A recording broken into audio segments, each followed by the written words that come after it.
Chapter 1927. Kale. That's had gone back to the Dalajan.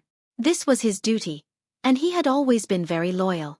Watching him disappear into the portal, Xueqi smirked. Idiot. History is written by the victors. With me as your boss, do you think I'll tie your dead father to the pillar of shame? Jaina burst out laughing. Jaina didn't feel much, but Gemini, who was beside her, was already shivering. Khadgar even felt a strange tug in his soul. Xueqi, you have become a true god? Jaina asked hurriedly. Xueqi kissed Jaina and replied with a smile. It's not that simple. Even if I did, the ceremony would only be carried out in the main timeline. A small timeline can't support the advancement of a true god. However, if I don't go there, I won't know the greatness of Azeroth. There were many things that he could not say casually. After walking in the river of time, he finally understood. Although he still did not know why he had transmigrated to the world of Azeroth, one thing was certain. The world of Azeroth was a bit like breeding insects. It let the timelines that initially progressed at the same pace compete with each other.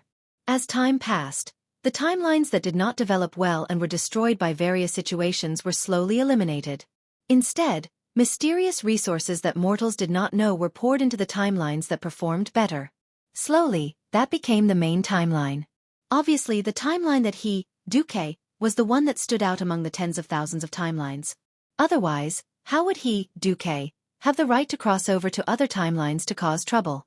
Azeroth originally had this intention, but he had pushed it along. He also seemed to want to observe Xueqi and see what he would do. Now, it seemed that the planet's will was very satisfied with him. Xueqi, tell me quickly. Jaina was curious. As a mage, one of the most important characteristics was curiosity about the unknown. If she was not curious at all, she should be a strict accountant and not a mage. Got it. Xueqi waved his hand and dismissed his subordinates. Then, he opened a portal. With a single step, the two of them returned to Karazhan. Speaking of which, Xueqi, you're just in time.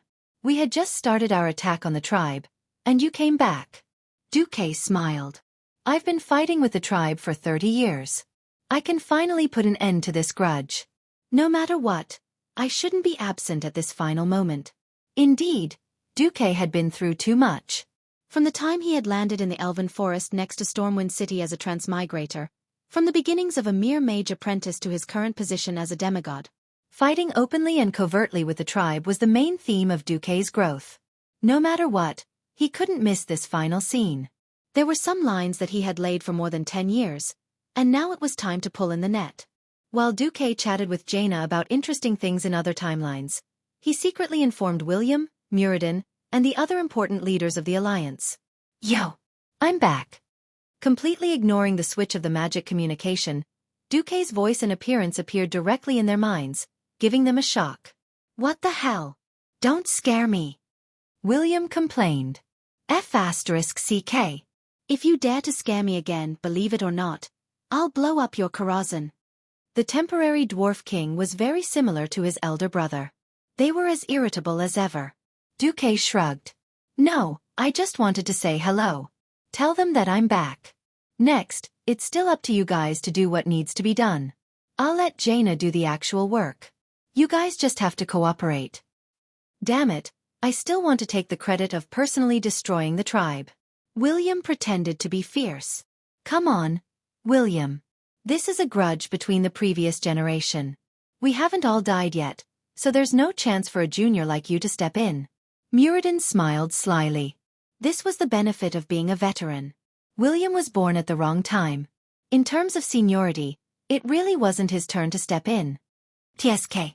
William spat. After settling William, Jaina suddenly realized that Xueqi didn't contact his other women. He didn't even contact his other 2 wives. This shouldn't be. Xueqi, what the hell are you doing? Xueqi shrugged helplessly. It's hard for me too. It's all because our Queen Sylvanas went to spoil the history. At this moment, in New Silvermoon City, outside the bedroom of Queen Sylvanas, the Queen's royal guard stood up straight. Their spirits. It was clearly our baby has a secret, but our baby won't say it.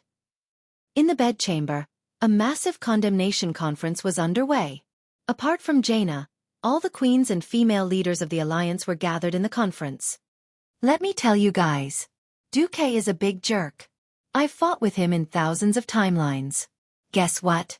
There isn't a person named Duke Marcus in any of the timelines.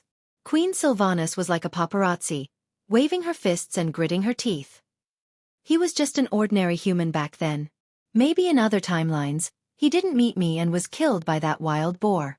It was no secret in the harem that Aurelia met Xueqi for the first time. Queen Sylvanas was a little speechless. Kalia laughed. Did you find anyone with the surname Marcus like Xueqi? I did find one. I've seen him in many timelines, but that guy isn't Xueqi. Of course, he's very similar to Xueqi in terms of his lack of integrity. That guy doesn't even let off female dwarves. The harem ladies all burst into laughter. Could it be that the incarnation of that guy in the main timeline is Xueqi? Tyrant asked as she burst into laughter.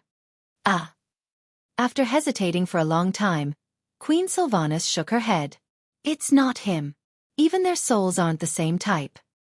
Then what else is fun? Ilusia asked. Boo-hoo. Big sister. Third sister. You've suffered a great loss.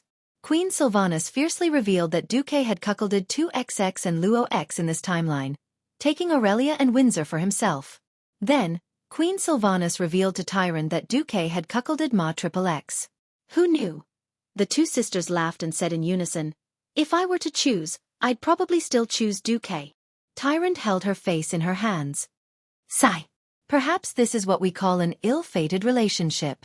To be honest, with their relationship with Duke at this point, it was just a piece of gossip and a joke to them. Everyone knew that they could not leave Xueqi. Then the topic changed. What about you? Kalia asked Queen Sylvanas. Queen Sylvanas was discouraged. Boo-hoo, I died a long time ago and became the terrifying queen of the Forsaken. Chapter 1928. After Queen Sylvanas vividly described how terrible and ugly she had become, her skin was dull, and she was lifeless, the other women were curious. What about me? Ilusia asked. Died, became a ghost, and wandered around the Scholomance Academy in Caer Daren. Woo! Women love to look beautiful. Hearing this news, Ilusia howled dryly. What about me? Kalia asked weakly. I don't know, disappeared after the fall of Lordaeron. Sigh. The kind princess sighed. What about me, what about me? Hoof wagged her tail. I don't know, it seems that you haven't appeared yet. The black dragon princess pointed at herself. Queen Sylvanas bared her teeth. I was killed twice, once as a living dragon. The dragon's head was hung at the gate of Stormwind City. The other time was resurrected by Nethario, and I was defeated again. The black dragon princess was so desperate that she instantly turned into a corpse and did not want to move. Only Queen Naga did not ask. Why don't you ask? Queen Sylvanas was curious. If Xueqi did not save me, I would probably stray into the path of demons, and perhaps die in a place like the Serpent Shrine. Vashti's face was indifferent. Queen Sylvanas was shocked because Vashti had completely guessed her fate. Vashti raised her hand and an ice crystal mirror that was brighter and clearer than a glass mirror appeared. Looking at herself in the mirror in the appearance of a high elf, Vashti smiled sweetly. Did I guess correctly? Looks like my loyalty to Master has to go up a notch. The results were very clear. It turned out that Xueqi did not have to worry about his harem changing at all. Except for a few who did not know whether this change was good or bad, the rest were better than other timelines. Sure enough, not long after, Xueqi's bedroom in Karazhan was raided. Originally, Jaina was surrounding the icicle to start her own performance, but who knew that she was too late? The other three wives all came with a bunch of harem. Dear, you are indeed the best to us. I love you. On this day, although Xueqi's divine sword was extremely sharp, facing a double-digit juicer, the demigod Xueqi almost died. On the other side, the Alliance released a video. It was the scene of Jaina killing an Astrian. Sally announced, at 10:15 this morning. The Horde's great lich Astrian, armed with a weapon of mass destruction, focusing rainbow, attempted to infiltrate Naxxramas and launch a devastating attack. When he was discovered by us, Deputy Commander Jaina Proudmoore, Alliance Marshal Kale, that's Eversong, and Mage Khadgar worked together to kill him. Moreover, Through the focusing rainbow fragment that he obtained, he developed a counter-tactic. Destroy the remaining 5 rainbow of focus. Compared to the jubilation in the alliance, the atmosphere in the tribe was gloomy and gloomy. In Orgrimmar's Great Hole, Gurus was destroying everything in front of him in a frenzy. Idiot! Idiot! Trash! Anastrian, that piece of trash, he's done me in. When he angrily smashed his hole, he finally calmed down and looked at the charred tables in despair. He didn't care about the life or death of the former Sun King. What he cared about was that, less than 5 minutes after the Alliance's announcement, the remaining 5 rainbow of focus had all exploded. Because not enough material had been injected and the surrounding elements had been absorbed, the power of the explosion was quite small. It was roughly equivalent to the power of an iron grenade. Only an unlucky guy passing by had his hand injured. But this had destroyed Gurus's hope of turning the tables. No, no, no. In the Great Hall, every table and chair that could be used to hold things was piled with distress reports from all over. They wanted soldiers, food, everything. Most of them said, "I'm dying. If you don't come and save me, just wait to collect my corpse." Most of the orcs were rough people. They didn't understand fancy gifts, and only used this method to express their dissatisfaction with their great chieftain. Faced with the Alliance fleet, which was high up in the sky and constantly firing cannons, the Horde had no way to deal with it. Originally, Brainless Roar had wanted to blow up Naxxramas, give the Alliance a high threat, and then reverse the situation. Now it was all over. If it wasn't for the fact that the Alliance army's advance was too stable, or too slow, he, the great chieftain, would have been tied to a stone by the angry people and sunk into the river of anger. But the Alliance was too stable. On all fronts, the Alliance's approach was to use artillery to clear the ground and eliminate all signs of resistance. Then the army moved in, the engineer battalion caught up, and began to build fortifications and lay railways on the spot. Every day, the railway network was extended towards the heart of the Horde. Barbed wire and high concrete walls were built along the railway, dividing the Horde's territory into pieces. Even guerrilla warfare couldn't start. The Alliance army occupied every advantageous high ground and built permanent fortifications on the spot, blockhouses, fortresses, and so on. Reinforced concrete was filled in as if it didn't cost money. In Karazhan, Jaina, who had felt that her skin had become dry and dull over the past year, wondered if her immortality had lost its effect. She wore a silk robe that was as thin as a cicada's wings and looked at the real-time images sent by the Alliance's front lines around her as she flipped through the reports. "Yo, my dear. Why don't you speed up the attack?" Most of Duque's harem was responsible for important tasks. After rushing over to have a good time, they hurried back to their posts. Those who could stay here were mostly people with a bit of free time. Duque stroked the soft black hair of a certain dragon who had transformed into Countess Katrana and watched this guy perform the ultimate skill of tequila. What was tequila?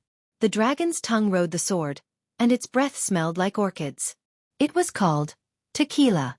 Duque had once conquered this guy with the spoilers of fate. Now that he had received a large amount of video information from Queen Sylvia, he always felt that this guy had gone from having no love in life to the other extreme. Why was he similar to Vashj? A bit like a fanatic. Although Duque didn't dislike this. Duque enjoyed the tequila and said, "To destroy a powerful organization, you must first go crazy. The current Horde isn't crazy enough. Because the only one who can truly be called a lunatic is Gurus for now." Jaina's golden eyebrows raised. "This was also designed by you?" "No. This is an inevitability of fate." Duque was extremely certain. In Orgrimmar, Gurus fell into a state of half-madness. He no longer smashed things and vented his anger on his subordinates for no reason. Like a madman, he sat on his chief's throne, moving as if he was sitting on pins and needles while muttering to himself, "What else? There must be another chance." Chapter 1929. As if responding to his plea, a voice that seemed to come from the deepest depths of hell rang in his ears. Come to the south of the endless sea. The fog of Pandaria is about to dissipate. I will show you where my power lies." Power. Yes, power. The power to dominate the entire world of Azeroth. The voice was bewitching and mysterious. Just the faint wave of power that came from the voice was enough to make Garrosh excited. "That's right. That's power I want. To be able to defeat Duke Marcus and trample the entire alliance under our feet. Garush gritted his teeth and clenched his fists. Veins twisted and turned on his muscular arms like worms, looking very frightening. Garush suddenly stood up from his seat as the chief. If one were to say that the decadent chief a moment ago was like the child who did not dare to face his father Grom's mistakes and hid in Nagrand like a coward, then the current Garush had become the great hero of the horde who defeated all his rivals through Makola and ascended to the throne of the chief under the admiration of millions of orcs. Gather all the airships that can fly across the sea for me. We don't need weapons, as long as they can be used. Let's go. Boys, I will bring you to seize the power that can destroy the Alliance. Since the Alliance's counterattack, the horde warriors who had been in a state of blindness finally found their backbone. The incompetence of a general had implicated the entire army. They were simply stunned by the Alliance's combination of land and air, as well as the multitude of races and troops. They had no way to fight back. Those who dared to charge at the Alliance were nothing but cannon fodder. Without any new orders from Garush, Varrock Salyafar still faithfully carried out his duty. He attempted to use night battles and other methods to slow down the Alliance's offensive. It was useless. The two major elven races of the Alliance came with night vision. In addition, the Alliance had developed and equipped a large number of ordinary humans, dwarves, and other soldiers on the front line with elemental imaging detectors. In a sense, this was more powerful than night vision because it could even see the gathering of elemental elements and even ghosts from 50 meters away. As for humanoid objects that were rejected or close to the elements, they would be highlighted 200 meters away. The entire tribe collapsed, and they were forced to retreat step by step. In a sense, the morale of the tribal warriors had been beaten down by the Alliance. Moreover, the famine spread from Orgrimmar to all of Durotar, and the shortage of materials became more and more serious. There were nearly 1 million mouths, and many of them were young adults. Their demand for food far exceeded the limits of Durotar. After all, when Sal led the people west, the tribe only had a few 100,000 people, and they were already expanding to the barren lands. The orcs slaughtered all the animals that could be eaten, whether they ran on the ground or flew in the sky. They plucked out the thorns of all the edible plants on the ground and even ate the cacti, but they still could not satisfy the appetite of nearly 1 million orc refugees. Despair was spreading. Some of the pessimistic orcs were already thinking about their own lives as slaves in the prison camps. They had heard about the miserable life in the slave camps from the older generation. But compared to starving to death, it seemed that being a slave was acceptable.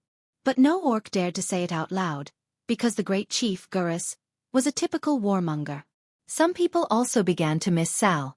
Perhaps Sal was a good-for-nothing in the eyes of the orcs, and had always been accommodating to the Alliance. But under Sal's rule, no orc starved to death, and there would be no raging Alliance fleet. The bad side of human nature was revealed at this time, and some orcs began to promote Sal's good side. Even the mining for food plan, which had been denounced by the warmongers as betraying the interests of the orcs, was pulled out and praised as wise. The current tribe was mainly made up of beast men, but not all beast men were on the same side. In the end, the first tribe that was formed was no different from the current one. It was still formed by the union of countless large and small clans. If Gurus had come out a day later, there might have been a large-scale battle within the tribe, just like when the various clans were on the verge of destruction in Draenor back then. In order to compete for the scarcer and scarcer resources, they killed and eliminated the weak. Let's go! To the south. I only want the strongest and most elite warriors. Gurus's announcement lifted the spirits of the tribespeople.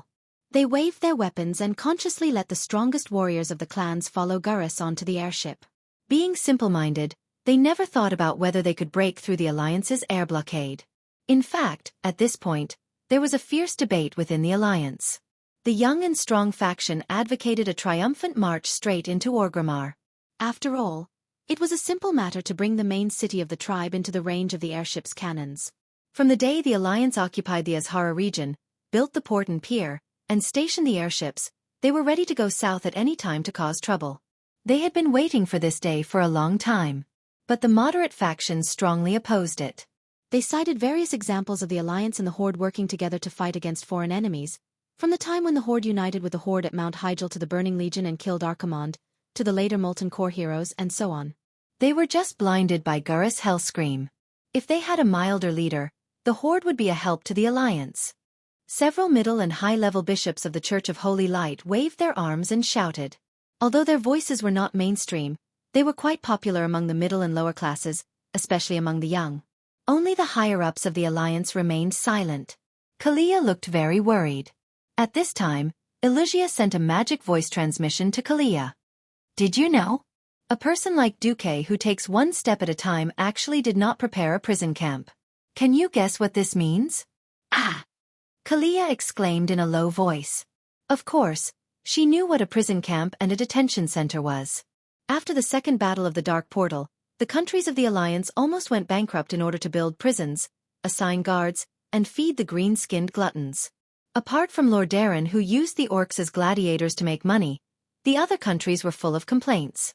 Kalia secretly made a chop gesture to Ilusia. Did she mean that Duque wanted to kill the entire horde? Ilusia shook her head. I don't know. If there is no suitable reason, slaughtering an intelligent race of more than 1 million people would cause serious concern in the Alliance.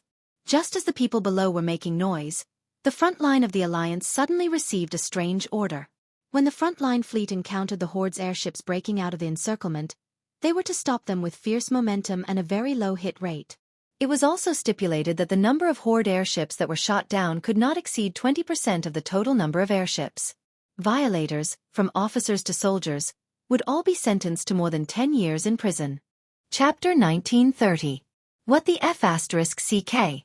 It was the first time that the Alliance officers had seen such a strange order after so many years of fighting.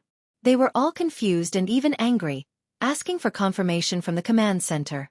Who knew that the person who appeared on the magic communication network this time wasn't the female soldier they were familiar with, but the big boss William.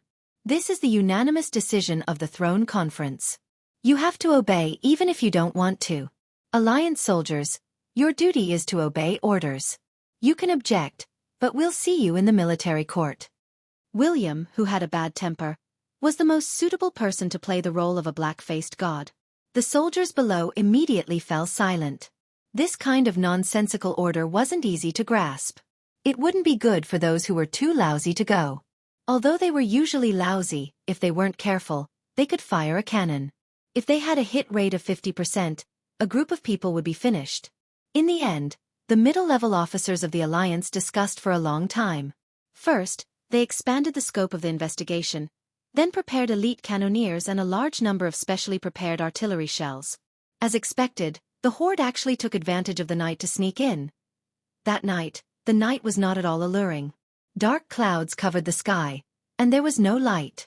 It was obvious that it had nothing to do with the moon goddess. Nearly 600 flying battleships formed a formation that resembled a long snake formation. They took off from Agrima and headed straight southeast. In order not to be discovered by the Alliance and to guide the flying battleships behind, Magatha came up with an idea. To use a trumpet-shaped cover at the stern of the first guiding ship and light up 3 red lights. This way, the Alliance would not be able to see it from the direction of the ship. The sea was so big, and the sky was so vast. Who would be able to discover the flying battleships in the middle of the night? By the time the Alliance discovered that Agrima had lost its flying battleships the next day, the fleet had already left. Yes, the Horde's idea was beautiful. Unfortunately, in the eyes of the Alliance, it was as foolish as an ostrich with its head buried in the sand. It thought that if it couldn't see the enemy wouldn't be able to see it either. However, it didn't know that the enemy had already seen everything and could do whatever they wanted. The Alliance was also speechless. There were nearly 500 warlocks in this expedition led by Brainless Roar. Every demon enslaved by a warlock was a spy for the Eridar Gemini. Just the Alliance's new composite radar alone could easily discover the existence of the Horde flying fleet. As early as the Blazing Crusade, the Alliance had already developed rudimentary underwater sonar and radar systems. After so many years of improvement, it was already the limit of what cache technology could do. It was called a composite type because it also had a technology-type electronic signal radar and a magic-type elemental detection radar. Any target that couldn't reflect radar wavelengths and had a high degree of elemental polymerization reaction would be magnified on the high magnification display. The Alliance had now perfected its night surveillance ships. They surrounded Agrima from more than 100 kilometers away without any blind spots. The funny thing was that the tribe was still putting on a clumsy performance. Using a diversion tactic, They sent hundreds of Wyvern Knights to attack the Alliance's front lines in Mulgore and the Barren Lands. Xueqi really wanted to sing a song. I turned a blind eye to what I should have done. Naxxramas had already flown 100 kilometers east of Orgrimmar. At this time, the voice of the Monitor Girl rang throughout the entire command center, confirming the Horde's aerial fleet: 81 armored airships, 338 wooden airships, 296 hot air balloon airships. As soon as the girl finished speaking, the officers in the command center burst into laughter. Ha ha ha. Be serious. You bastards. Be serious. Ha ha ha ha. Damn it, the one who laughed the loudest was Bulang Bronzebeard himself. Damn it. Scarlet and I can wipe out half of them. Is the Horde so poor that they want to rob the Alliance's museum? Cudrin Wildhammer roared. Come on, there's no place for you. General Taylor is the first one. Jaina, the commander of the Alliance's front line, chuckled. In front, General Taylor looked like he had lost his mind. He helplessly ordered, the first reconnaissance team, go forward and pretend to have found the enemy within visual range. Soon, a fleet consisting of a flying cruiser and 2 flying destroyers slowly sailed from 20 kilometers away at an angle of 60 degrees. If it was a normal situation, they would have opened fire from 10 kilometers away. The Horde, who only relied on their eyes to find the enemy, only discovered the Alliance's patrol team when the two sides were 5 kilometers away. This was because the Alliance's flying warships were flashing red warning lights at the bow, hull, and stern to avoid collisions at night. On the radar screen, it could be clearly seen that the Horde seemed to be startled. Within 5 kilometers, they began to change direction towards the south in an attempt to avoid the enemy and muddle through. Commander, can we fire the warning flare now? The captain of the reconnaissance team asked bitterly. No. Our vision now is about 3,000 meters. Don't change direction. Only when you are 3,000 meters away will you be allowed to act according to the plan, General Taylor replied bitterly. The Horde's fleet was too big, and they were not trained to sail at night. In the eyes of the Alliance, the Horde's fleet was like a flock of startled sparrows. Although they had changed direction, they were in a mess. Then, goddammit, 2 of the Horde's flying ships collided with each other, creating a huge and bright fireball in the night sky. Inkarazan Duke, who was watching this scene, slapped his forehead and deeply face-bombed. Damn it, this is like playing chess with all the chariots, horses and cannons, but the opponent still can't win. This time, the Alliance's patrol team could no longer pretend to be blind, right? General Taylor's eyes twitched and he ordered, fire the signal flare in 60 seconds. A minute later, the captain of the patrol team held the stopwatch and released the red signal flare, which meant that the enemy was attacking. When 3 scarlet red signal flare rose from the cruisers, the radar could see that the Horde's fleet was even more chaotic. Even without the radar, the report from the fleet in front said that there were at least 5 Horde ships colliding with each other. The 3 patrolling Alliance ships opened fire. They didn't deliberately aim, but the Horde's flying ships were too densely packed.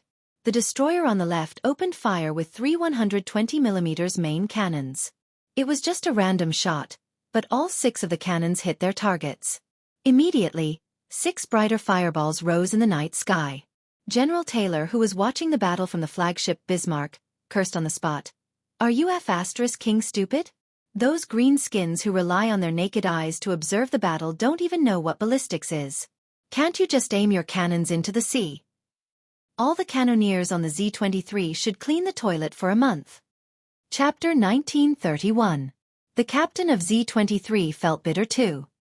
He turned his head and said, Admiral Taylor has orders. Those cannoneers were too accurate. They have to clean the toilets for a month.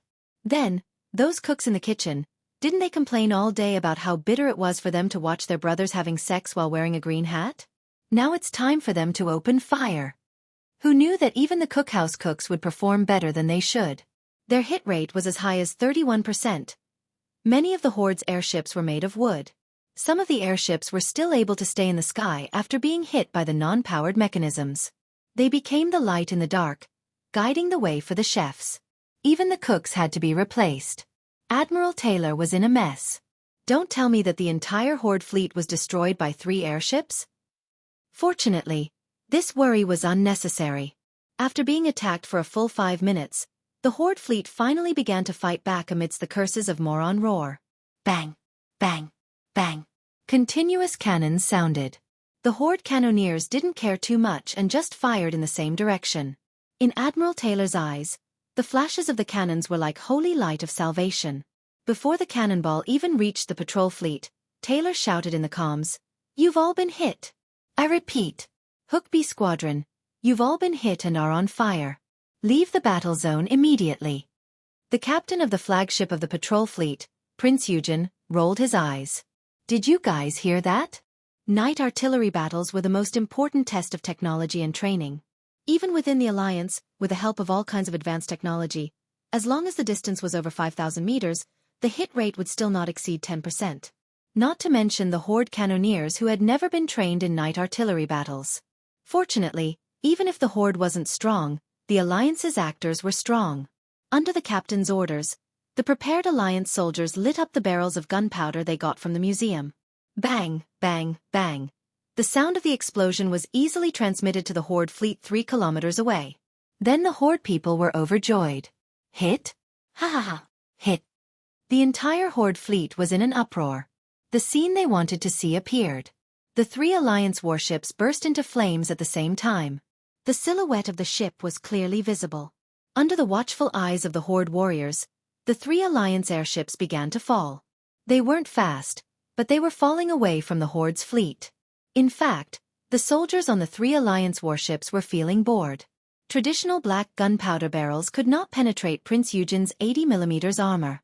It was such a loud sound, but the armor only dented a little. On the Horde's flagship, Gurus was not too happy. The Alliance has already discovered it. There's no point in hiding it. Light the torch. Let Hellscream lead the way. Full speed ahead. This brave move won the cheers of the entire Horde fleet. On the other side, Xueqi didn't want to watch anymore. Should I say, brainless roar is indeed brainless roar? If the Alliance really needs to rely on sight to find you, then why did you light a fire in the middle of the night? Next to Xueqi, Vashj and Onyxia were both giggling. Are we going to watch it? Vashj asked. The show has started. Let's continue watching. Send the order to Tyler to take it easy. After Xueqi sent the order to Jaina through magic transmission, Xueqi was also discouraged. He felt a little bored. Come, Onyxia, have a glass of tequila. Okay. The black dragon girl crawled over on all fours. On the other side, after receiving the order from the highest command, Tyler felt a headache. He had prepared a fleet of over 100 warships. Now he realized that it was making a mountain out of a molehill. But a few minutes ago, the Alliance had only lost 3 warships. It wasn't good for the Alliance to send too few airships, so they decided to reduce the number by half. 60 warships charged over aggressively. In order to let the Horde discover them in advance, they had to light a torch at the bow of the ship, so that the Horde could discover them from 10 kilometers away. At this time, Gurus finally decided to transfer the best armored airships over to fight the Alliance to the death, and let the rest of the airships full of Horde soldiers leave in advance. This time, the Alliance seemed to have learned their lesson. An hour later, more than 60 airships arrived. They lined up at a distance of 5,000 meters, forming a 3-dimensional trapezoid shape. They positioned their hulls horizontally and fired in the direction of the wind. Bang! Bang! Bang! The continuous cannons of the Alliance fleet rang through the dark night. The Horde could only see the Alliance's fleet light up, but they realized that not many cannons hit the Horde's warships. In total, the Horde's armored airships would be hit 7 or 8 times with one airship being blown up. The Horde's new cannons were also gathered here. The range of the cannons was enough, and they were indeed the newer TNT cannons. However, most of these airships were modified second-hand airships that were smuggled from the Alliance through various channels before the war. Firstly, the Horde couldn't produce these cannons, and secondly, they couldn't produce the cannons themselves either. It could be said that every time they fired, they would have one less. Before, no one was willing to pay, and they were even more unwilling to use live ammunition. One could imagine the accuracy of the cannons. Later, after some calculations, the Horde's fleet only fired 2 cannons that hit the Alliance's warships that night. One hit the side armor of the Scharnhorst, and the other hit the front armor of the Turbitz's main cannon, and the cannons bounced off. If the Alliance really wanted to fire, they would be able to kill almost every shot. Unfortunately, General Taylor was also afraid. For tonight, He had prepared a large number of sawdust cannons, also known as salute cannons. Those things were just to make a noise. Of course, he had also prepared a large number of cannons for actual combat. The cannons were all painted with clear red markings. If there was no order, whoever used it would have their hands chopped off.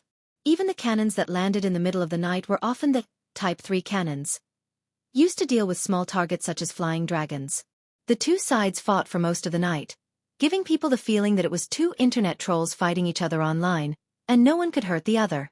In the end, it was already 4:30 in the morning, and it would soon be dawn. Once dawn came, it would be very fake to maintain this accuracy. Taylor ordered his own ships to start getting hit. Hay and old blankets burned on the decks of the Alliance's airships. After a fierce fire, the Alliance's fleet finally withdrew ahead of time. After that, looking at the number of 102 ships that had fallen, Taylor broke out in a cold sweat. 18.3%. This was the fall coefficient that was calculated after taking into account the level of the enemy's ships and calculating various factors. With great suspicion, Taylor returned to Naxxramas. When he saw Xueqi, who was said to have traveled through time and space, he suddenly felt that he already knew the answer to everything. Chapter 1932. Xueqi had many identities. Basically, it was enough to remember that he was the strongest person in the Alliance, the creator of the Alliance, the creator and leader of the Alliance's current glory. Xueqi still had a calm expression. The corners of his mouth were slightly raised, as if he was proud of himself. He was still wearing his usual white robe with blue edges, which had almost become his trademark. Ah, Taylor, you're here. You and your brothers have worked hard on this mission. Taylor's mouth twitched for a long time before he saluted. No, my brothers just put on a good show. It was easier than training. That's not a problem at all. The one who really worked hard is you, Commander Marcus. You're the one who worked the hardest in the entire Alliance. Compared to the hardships of the journey of time, this is nothing. Sit. Xueqi pointed at the chair in front of the desk and then sat down. General Taylor also sat down. Just in time. I'll take this opportunity to say these words to the leaders of the Throne Conference and the generals of the Alliance. Understood, Commander. Xueqi snapped his fingers with his left hand. Suddenly, the heads of the leaders of the Throne Conference, as well as the images of over 100 generals of the Alliance, appeared in the surrounding void. I believe you've already been informed that I'm back. Then let's cut the crap and go straight to the commentary. Do you know why the Alliance is slowly advancing and allowing some of the tribes to leave Orgrimmar? The Alliance clearly has the strength to destroy the tribal armies 100 times over. Why did they let those tribes leave? Taylor shook his head. Most of the generals shook their heads. This was the biggest doubt of the Alliance's frontline soldiers. Xueqi flipped his hand and a holographic map of Azeroth appeared in front of the two of them. Xueqi raised his finger and the territories occupied by the Alliance members were dyed blue, while the tribe's territories were dyed red. The world of Azeroth is beautiful and huge. However, even in such a world, there was no room for two organizations the size of the Alliance. The dominance of the world, the uneven distribution of resources, the past war and hatred, all of these factors will inevitably lead the two organizations to war. As a direct victim of the First and Second Battle of the Dark Portal, I hate the Beastmen tribes more than anyone else. Emotionally, I can't wait to drag all the Beastmen out and hang them. Unfortunately, I can't do it. Every intelligent race has an extremely tenacious life force. After the Second Battle of the Dark Portal, the Alliance spent 10 years to clean up the Beastmen who had fled in all directions, but they still couldn't clean up all of them. If the Warsong clan hadn't taken the initiative to retreat, the Tirisful Woodland would still be a paradise for orcs today. The Eridar tribe that joined the Burning Legion spent 25,000 years chasing the Draenei, who they viewed as traitors. Did they succeed? At this point, even Iril the Hoof had a thoughtful expression on his face. I infiltrated the Burning Legion. Unless it was a war that completely destroyed an entire planet or completely changed the living environment of the entire world, no intelligent race could wipe out another intelligent race with a large population. This is the lesson and warning left to us by countless civilizations. But on the other hand, the Horde began to drag the Alliance back in the war against evil, and even showed absolute hostility. This is an indisputable fact. So what should the Alliance do to eliminate the huge hostile organization that is the Horde without violating the principles of the Alliance? On the other side of each magic mirror, there was a soul that was deep in thought and reflection. Most of the pro-war faction were Avengers. They had an unforgettable hatred for the Horde, and they desired to completely destroy the Horde. Most of the moderates were highly educated, and had a good international perspective and a rational heart. They saw more and further. The moderates were easier to incite. With the leader of the alliance, led by Xueqi, controlling the public opinion of the entire alliance, they were the easiest to accept the official will of the alliance. If it was possible, Xueqi could even change the alliance to an imperial system within a few days, and he himself would be the emperor. Xueqi did not want that to happen. This was the world of Azeroth, a real world with all kinds of intelligent races, all kinds of thoughts, and all kinds of possibilities. Because of his transmigration, he had truly entered this world that had written countless heroic epics, and had the status, power, and harem that he had today. Perhaps Xueqi was greedy and desired more, but this was not at the cost of wiping out the wisdom, power, and hard work of the other alliance heroes. Even in his harem, the women had their own ideas and standpoints. So Xueqi preferred to let his subordinates think. Acting rashly and killing blindly would not work. This was because the will of the world hoped that the mortals could completely unite and overcome the difficulties of the Burning Legion and the attack of the ancient gods. She certainly did not want to see too much pointless killing and internal friction. So how would it be done? Xueqi gave a hint. Do you remember when we first arrived at Draenor? How did we deal with the relationship there and control the territory there? Imriel suddenly came to a realization. Rope in the races that are closer to the ideals of the Alliance, and then attack the irredeemable evil races? That's right, that was what the Alliance did back then. Under Xueqi's leadership, a small team was sent to get in touch with the Draenei Eye of Shotrath City, and they directly obtained a lot of valuable information and a reliable ally. At the end of the day, it was the Draenei Eye and Naru's holy light that was closest to the teachings of the Alliance. Xueqi nodded. That's right. I plan to expand the Alliance after this war, and propose that the original tribes that are closer to the Alliance's ideals be brought into the Alliance, and give them the status and treatment of the allied countries. For example, the Tauren and Darkspear Trolls. When Xueqi said this, everyone could not help but look at Queen Sin-Dorii, and Sylvanas who appeared with Xueqi. Queen Sylvanas pursed her lips. It was obvious that Xueqi had already informed her. Whether it's Quell-Dorii or Sin-Dorii, our former enemy was the Amani Trolls. The Trolls were also divided into many different clans. In fact, as the descendants of the ancient troll empire Amani, the Amani Trolls had nothing to do with the Darkspear Trolls. Even if the Darkspear Trolls wanted to get closer to their relatives, they would have to get closer to Zul-Gurub, which was closer to Stormwind. That was the Gurubashi Trolls. The Blood Elves did not object, which meant that the obstacle to the Darkspear Trolls joining the alliance had been cleared. Of course, it's necessary to pull in one faction and fight another. Now that I've let the strongest orc elites in the original tribes go to the south, I'm letting them face the final choice that fate has given them. Chapter 1933. The next moment, Xueqi raised his hand, and a map that no one had seen except Tyrande appeared in front of them. It was a map of the ancient Kalimdor continent. In the ancient war, because of the explosion of the First Well of Eternity, the ancient Kalimdor continent was completely divided. The central part, with Azhara as the center, sank to the bottom of the endless sea. Xueqi slowly began to push the continental plates on the map. The two pieces on the right are the eastern kingdoms where most of the alliance countries are now. The one on the left is the current Kalimdor, and the one on the top is Northrend. Then, what about the one at the bottom? The pupils of the alliance leaders and generals suddenly shrank. Land, rich land marked in green. Every leader knew the importance of territory. Even if the territory in Northrend could not be used for a while, it would always have a special value over time. For example, the mineral deposits mined there had begun to become a very important part of the Alliance's market.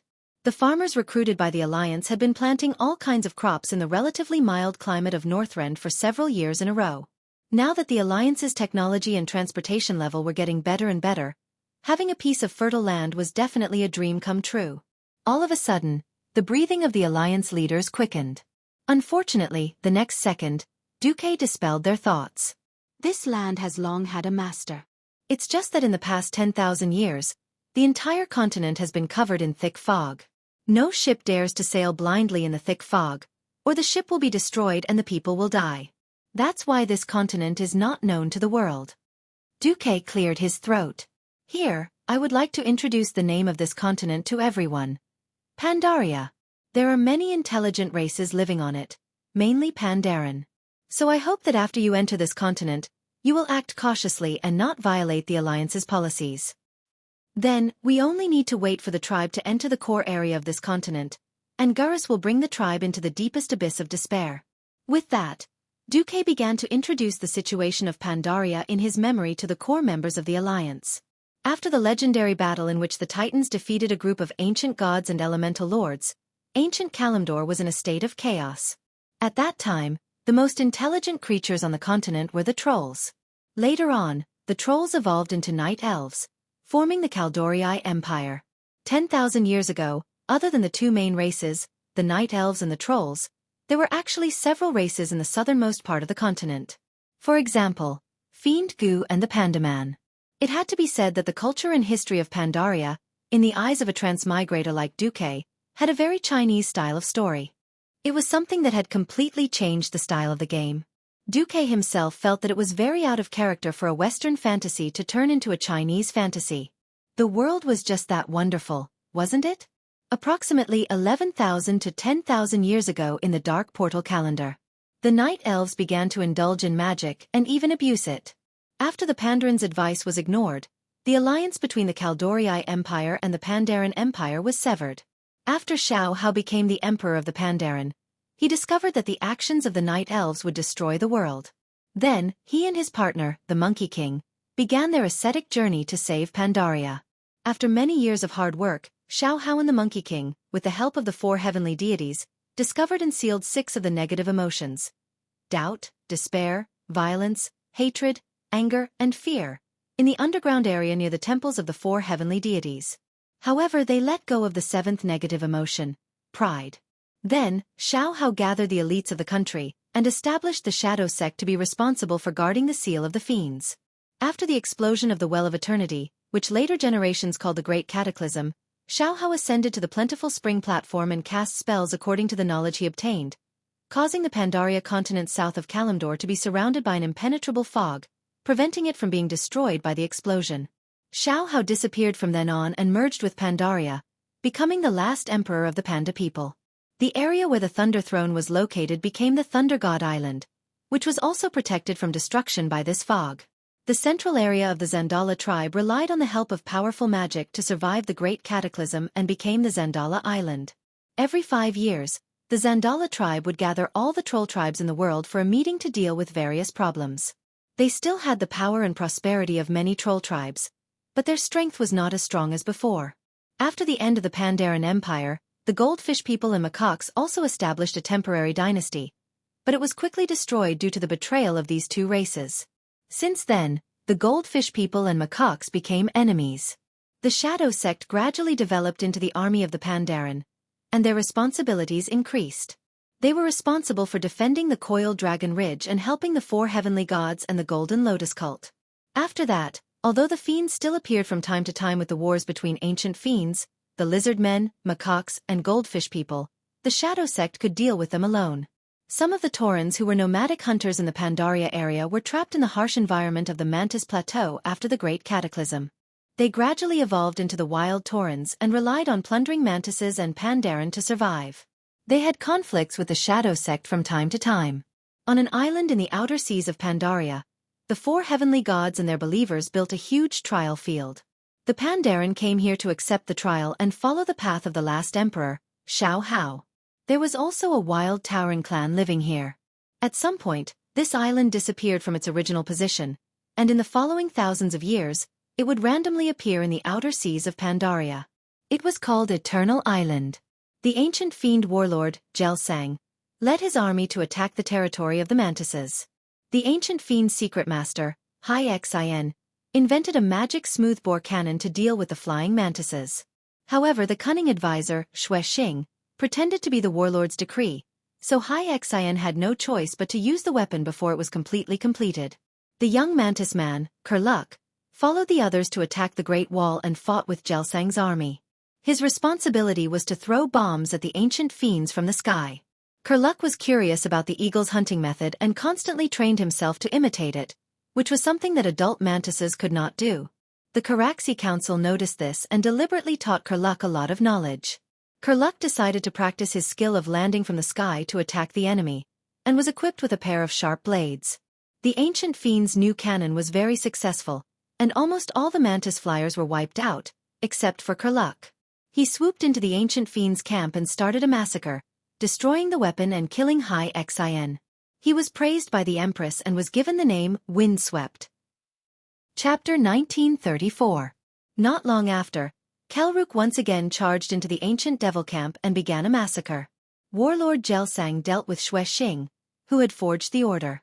Advisor for Min suggested that Gelsang use a divine artifact to cut off the connection between the Mantis Men and the Queen. It succeeded. The Mantis Man Queen was dead, and everyone fell into despair. Min also created a large jar inlaid with flavonoids, which could be used to imprison souls. 6 days later, the desperate Karaxi prepared to awaken a hero, the summoner of blood Nurnak. The one who was awakened was Kelruk.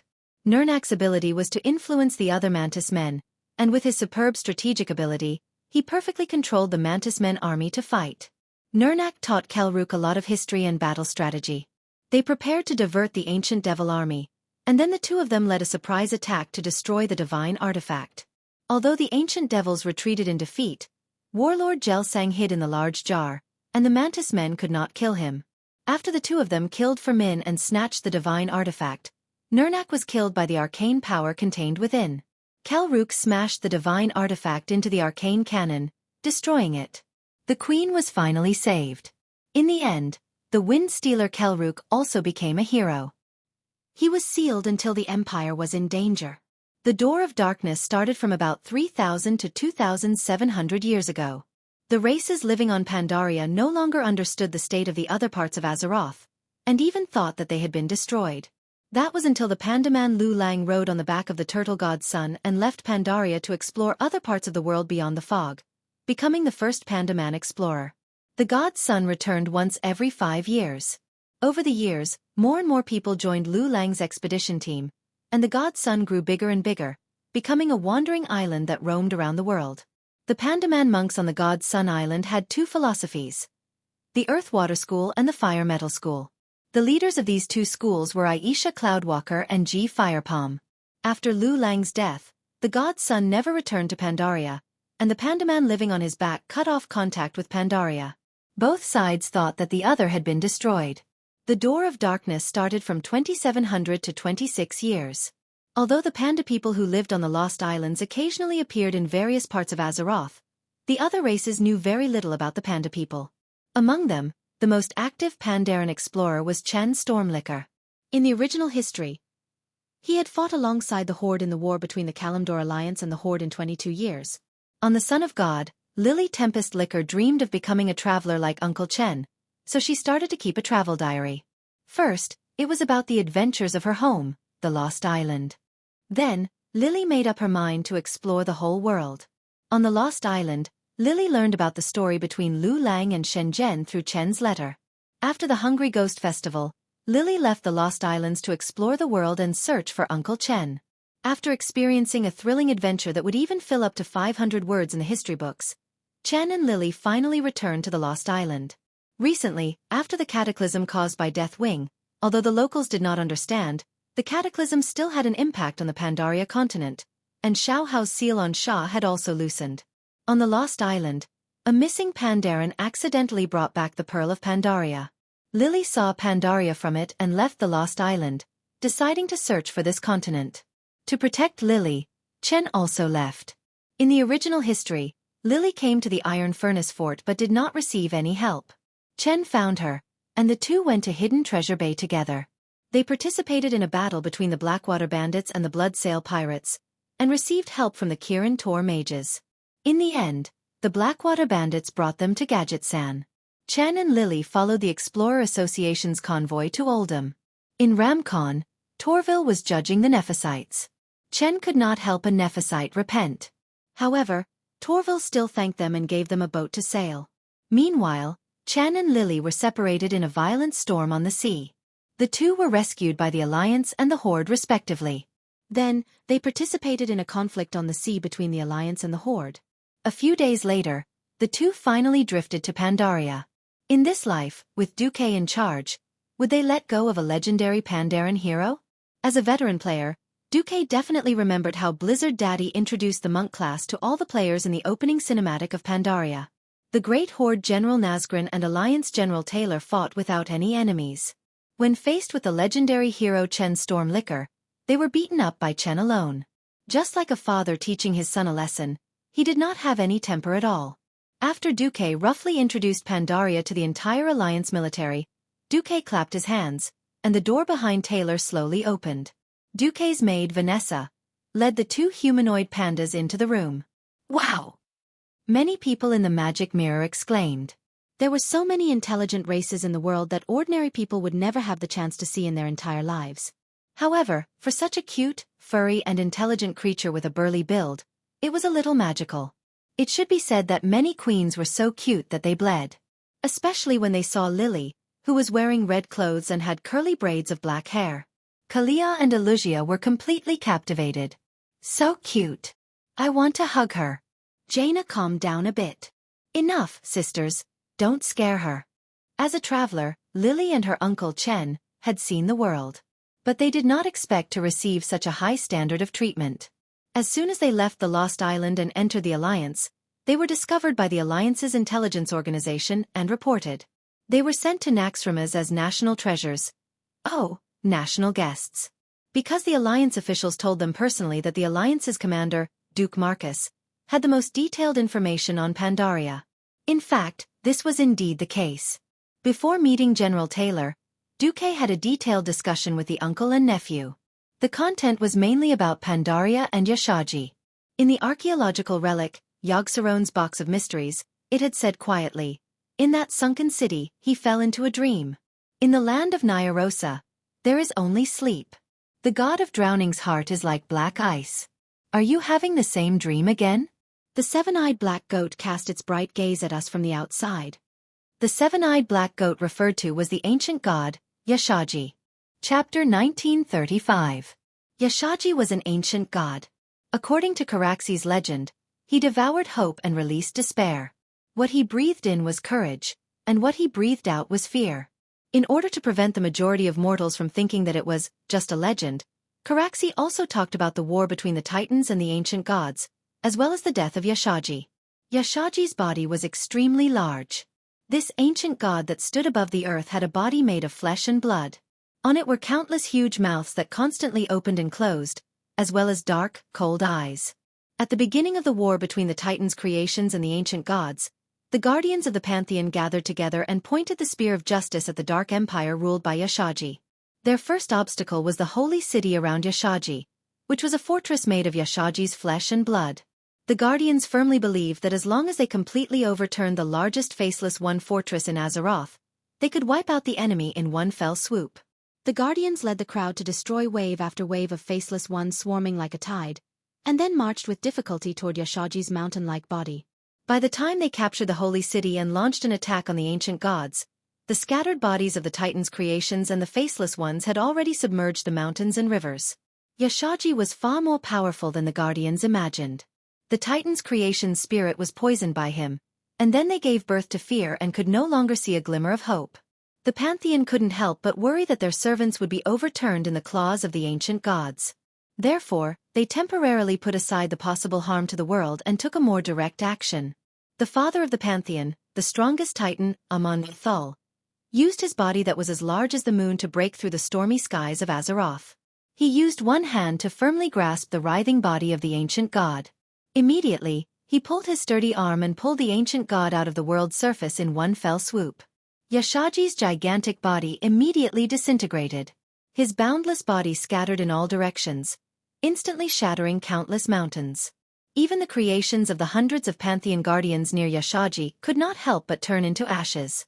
Legend had it that Yaxagi's last terrifying breath covered Pandaria and left a terrifying shadow on this land that could not be eradicated. These shadows were the current fiends. The ancient god Yaxagi exhaled before his death formed 7 baleful auras. They were the baleful aura of fear, the baleful aura of madness, the baleful aura of anger, the baleful aura of doubt, the baleful aura of confusion, the baleful aura of hate, and the baleful aura of pride. They were born from the negative emotions and negative energy of humans. Fiendish demons existed on the Pandaria continent and could not be destroyed. After greeting Storm and his nephew, Duque officially announced the situation in Pandaria in front of the Alliance's higher-ups and generals. That's the way things are now. The Alliance and the Horde were in a state of war. The Horde is at an extreme disadvantage. I suspect that they were tempted by Yashaji's remnant will and set off for Pandaria before the fog covering Pandaria dissipated. Duque looked at Jen and reminded, "So I have to tell you, uncle and nephew, that your journey to find your homeland is actually a cruel war. The Alliance has a lot of reason to believe that the Horde will use the flames of war to ignite the Pandaria continent. Here, I can only promise you that the Alliance will not take the initiative to support any righteous or neutral race or faction." Duque changed the topic. "But the Alliance will not tolerate the Horde or the existence that has been eroded by Yashaji's evil power. If we have to use war to solve it, the Alliance will not be afraid to start a war with many parties." Although Gen Tempest Liquor looked like a big-bellied panda, his intelligence was also not to be underestimated. Apart from the extremely powerful muscles contained in his fat, Gen's intelligence was also not to be underestimated. Duke's open and honest way of doing things immediately won his favor. In this life, because of Duque's existence, Jaina did not betray her father. Jen, who originally had a deep relationship with the Horde through the betrayal of her father, was only close friends with the few big bosses of the Horde, Sar, Wajin, and Rexer in this life.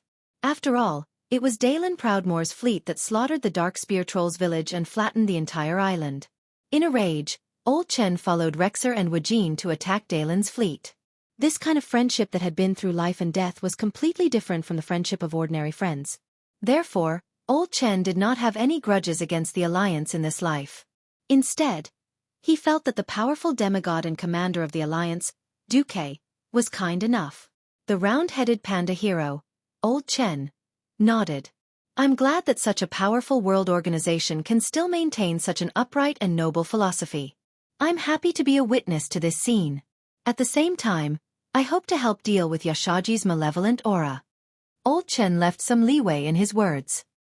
He was a witness, which meant that if the Alliance was vicious and just talked but not acted, or said one thing and did another, he did not rule out the possibility of defecting to the Horde that might be the messenger of justice. Duque smiled. "Thank you. Time will tell." In this regard, he had absolute confidence. In fact, when he met Storm Spirits and his nephew yesterday, when Duque showed the remains of Thun and Yog Saron that were sealed by the holy light, the uncle and nephew were already 80% convinced. Old Chen's final caution was ultimately because Pandaria was the homeland of the Pandaren. It was not wrong to be somewhat vigilant against outsiders. This was what a legendary hero with rich knowledge and powerful strength would do. Old Chen was destined to not be able to escape. Duque had even reserved a position for him in the Alliance hero group. As for the trouble caused by Yashaji in Pandaria, Duque, who knew the history well, studied it for a long time and found that he really had no way to stop the fire of disaster from igniting. Yashaji was dead, but he caused trouble for thousands of years. As long as there was any war on Pandaria, it was bound to trigger a lot of negative emotions from the victims. Fear, madness, anger, doubt, confusion, hatred, pride, any kind of negative emotions accumulated would directly arouse malevolent aura. To deal with malevolent aura, the easiest way was to have no sorrow or joy. All the ethnic groups on the entire continent would be happy and harmonious. Everyone would sing songs and eat barbecue and spend every day. But was that possible? Even if there were no tribes, just the large number of demonkin, mantises, and Zandera trolls that remained were enough to cause trouble all day long. Regardless of whether the tribes in the Alliance came or not, the Pandaria continent was a terrifying powder keg that would ignite at the slightest touch. Chapter 1936. Indeed, Duque felt that the current alliance definitely had the strength to wipe out the entire Pandaria. There would only be one result. The alliance would become the alliance of fear or father's enemy 3. If such a thing happened in the game, even Daddy Blizzard would not be able to stand it. Duque definitely knew the structure of the various races on Pandaria. Which idiots deserved to die and which fellows could be kept alive. The problem was that Comrade Old Chen, who was technically a native creature, did not even know. Yet, an outsider like Duque suddenly said that he was a charlatan and wanted to kill all the mantises on Pandaria. How would Old Chen look at him? Spoilers might be bad, but it was enough. Look, didn't people often say, spoilers are fun for a while, but the whole family goes to the crematorium? The Alliance was no longer the scum organization that still used wooden warships to fight to Pandaria in history. The more overwhelming the strength, the more humble and cautious they were. This was the bearing of a big country. Oh, a big organization. Okay, that's it for today. No one really knows what the situation on Pandaria is like for more than 2,000 years. I hope to send an elite delegation to enter Pandaria accompanied by Lily and Chen Tempest Liquor. Understand the situation first. It's best to have a diplomatic visit with the Pandaren and other neutral or righteous organizations to reach a consensus against the evil forces of Ashaka. This sentence was directed at everyone. The next sentence was for the military. According to Chen, Pandaria is a continent with complicated terrain. Under the premise that we can't use weapons of mass destruction, it's inevitable to enter ground and close combat. Based on this, please quickly formulate a battle plan for mountain warfare in the Alliance military. At this point, Duque's speech was actually fine. The next sentence was like taking off one's pants and farting. As for the Horde's warships, immediately send out pursuit troops to let as few Horde enter Pandaria as possible. Because the Horde will become a disaster. You, Duque, were the one who put those broken Horde ships into Pandaria. Now you're asking us to formulate a battle plan for fighting in the hills and forests? The Alliance generals wanted to beat someone up. Only General Taylor smiled bitterly. On the other side, Brainless Roar's army was quite miserable. For all the survivors, this was definitely a nightmarish escape. First, he bumped into the Alliance's patrol team. Then he was extremely lucky. He fired a few cannons randomly and took down 3 of the Alliance's flying ships in the middle of the night. After that, they engaged in a cannon battle with the Alliance's pursuing fleet and fought evenly. That would be strange. Looking over, Gurus felt that he still had a lot of fleets left. He had thought that once they were discovered by the Alliance, it would be good if only half of them remained. Who would have thought that there would be nearly 5/6 left? As they left the Alliance's absolute air defense circle, the captains of the Horde ships realized that something was wrong when they counted their losses. The losses were too great. Most aerial battles would result in the destruction of the ship and the death of the pilot. Why does it feel like if the ship is not destroyed, the people will die? He didn't feel it at night. In any case, there were screams and chaos everywhere. In order to not become a target in the dark, no one was allowed to light a fire unless the ship was on fire. Whatever pain you have, hold it in for me. Anyone who dared to light a fire to see if they were injured would jump off the airship. In the morning, most of the captains found that their ships had become a slaughterhouse. The Alliance seemed to be pursuing a high hit rate, so they used a large number of shrapnel bullets called 3-style bullets. These shrapnel bullets were the upgraded version of the grape shot bullets from the gunpowder era. Their target was purely soft damage, and they were aiming for human lives. For this sudden expedition, the Horde had gathered a large number of elite infantrymen. Almost every ship was stuffed like a can of sardines. It was completely crowded. Unless the captain insisted that no more people were allowed on board, the ship would crash. The commanders of the various Horde forced people in. As a result, facing the Alliance's shrapnel bullets, these Horde warriors, who could easily fight 10 people in close combat, lost their lives just like that. After the Alliance's shells penetrated the armor of the Horde's warships, they quickly exploded, forming a sharp cone-shaped killing area like an ice cream bucket. All the Horde warriors in that area were shot into a hornet's nest. Even if they were alive, most of them were seriously injured, lying in pools of blood and moaning in pain. In order to avoid the cannons that repeatedly hit the side of the ship, many airships crashed because the people inside all scrambled to the other side, causing the airship's propellers to lose balance and eventually crash. If the Horde had enough resources, they could give every elite Horde warrior a full set of armor, enough food, and medical supplies. Armor. Even the fiercest orc warriors didn't like to wear full-body armor. This made them extremely weak in front of shrapnel. And on a ship, who would wear heavy armor that weighed more than 100 pounds? Speaking of medicine, at the beginning of the apocalypse, after the Horde and the Alliance became enemies, the Horde's medicine supply was completely cut off. Other than the herbs that the shamans made themselves, it could be said that the injured Horde warriors could not receive any effective treatment. The apocalypse also destroyed the natural environment in most areas, which led to a further decrease in the supply of herbs. If it wasn't for the Horde's extremely barbaric tradition, injuries basically relied on self-healing. If self-healing failed, you deserved it. Other than a few cries from your loved ones, no one took it seriously. If it was the Alliance that had a large lack of medicine, which led to an increase in casualties, they would have long exploded. The Fire of Heaven has 81 warriors that can still fight. The Mammoth has 219. Magatha, who was beside him, reported to Garush, which made the great chief very upset. The breakout plan was a success, but only a small part of it was successful. He had brought so many elites, but half of them died in the sky. This kind of T made Garush go crazy. Great Chief, what about the wounded? On almost every ship, the wounded are several times more than the number of people who can still fight. Let the seriously injured people end their own lives. We are not weak dogs of the Alliance. A true Horde warrior, after suffering a fatal injury, will always find an enemy on the battlefield that can perish together with him. Garush roared angrily. His thunderous voice made everyone tremble with fear as they conveyed his orders. No one noticed that the violent aura in their great chief's eyes was spreading uncontrollably. Fear, madness, anger, doubt, confusion, hatred and pride. 7 terrifying auras formed 2 small vortexes. In Garush's bloodshot eyes, they impressively replaced the most central pupil. Then, a tragic scene occurred. The seriously injured orcs were ending their own lives. One by one, they were either forced or chose to jump from the side of the ship into the cold sea. Chapter 1937. The Black Dragon used her fingertips to control the fire elements to help Xueqi roast chicken wings. Vashj, on the other hand, held her cheeks and used the water element to control the front line. From another perspective, if the living resources were abundant, who would be willing to let their relatives and friends cut off their own lives? Xueqi hid in Naxxramas and still did not show his face in public. Unfortunately, as long as it was a livelihood, it needed strong economic support.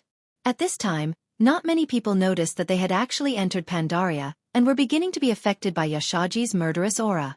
It was normal for Vashj not to show up personally. Generally speaking, gods had their own style. Even demigods did not come out so easily.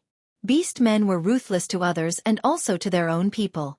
This should be considered a subsidiary of a subsidiary. Although there were small islands scattered around the jadeite forest in the southwest, the altitude was lower. Other than those damn reefs, it was one of the few options for ships to reach Pandaria. It was late at night, there was no moonlight, and the visibility was frighteningly low. This was also amazing. Even if the route was deviated, it should go to the Mantis Plateau in the west, or the Beast Island in the north. Traditional beast men would despise those cowards who were injured and disabled on the battlefield but shamelessly lived on and occupied the clan's living resources. They contacted and helped the local Pandaren in the jadeite forest to remove the other party's control. The Pandaren of Sweet Dew Village and the Horde defeated the Alliance army in the north. The Pandaren of Morningwind Village and the Alliance defeated the Horde army in the south. The effects of the war began to appear. The Pandaren sent Zhu Tulan to personally try to stop the war, but to no avail. "Master, it's done. I sent Carathilas to negotiate. Now the pearl-finned wraiths have agreed to join Master's water elemental army." Vashj smiled. In a situation where there was not enough food, the old and the weak were abandoned. This was a matter of course for traditional beast men, but Sal could not accept it. In a sense, Sal's way of doing things in the Horde was not bad. "Oh, it's really simple."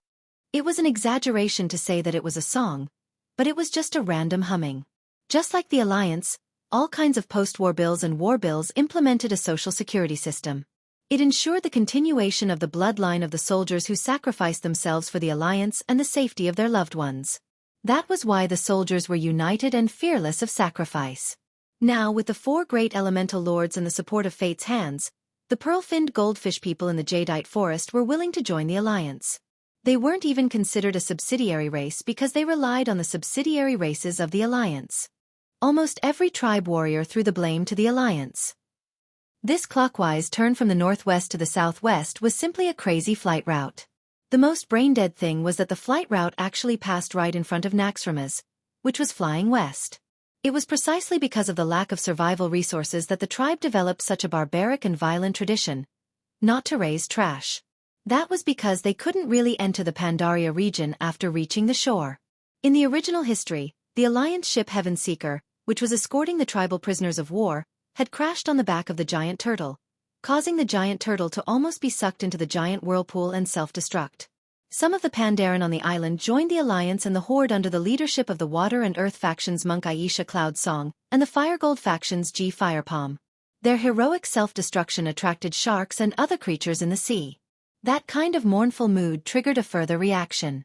For example, during the Second Battle of the Dark Portal, the orc warlock Necros, who helped the Dragonmaw clan chief Zulu Hid control Alexstrasza, was despised by his clansmen and even the entire tribe because he was lame. The old had no one to rely on, and the young had no one to raise. He was in a good mood, humming a song as he ate the barbecue. "I'll just quietly watch you court death, and I won't interrupt you. You're stupid, and you're sending yourself to death." Xueqi, a guy who became a god as a mortal, was definitely an exception. Everyone knew that Duke never thought of himself as a high and mighty god. The surviving troops of the Alliance and the Horde set up military camps in the north and south of the Jadeite forest, forcing the local Pandaren to work in preparation for the war. Ha! After asking, Xueqi didn't know whether to laugh or cry. Of course, there wouldn't be any Xuantian in this life.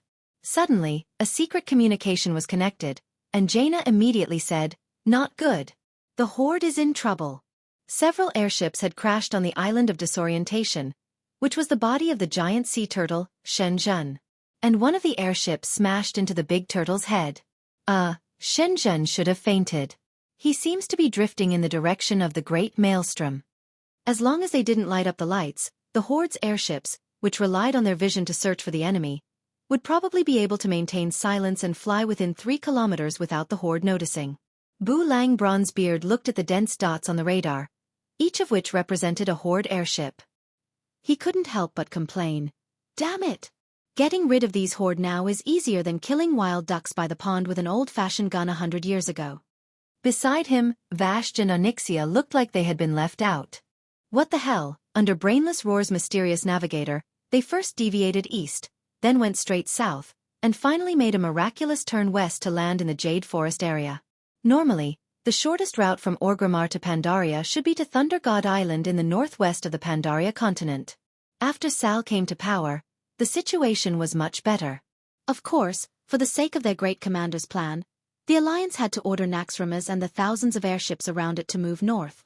The mystery of Pandaria was a mystery because there were many incredible places on this continent. "Come on! For the end of the Horde!" Jaina teased. This was equivalent to going in a big circle around Pandaria to reach their destination. Brainless Roar, you idiot! You're driving AF*King spaceship. Xueqi wanted to kill someone.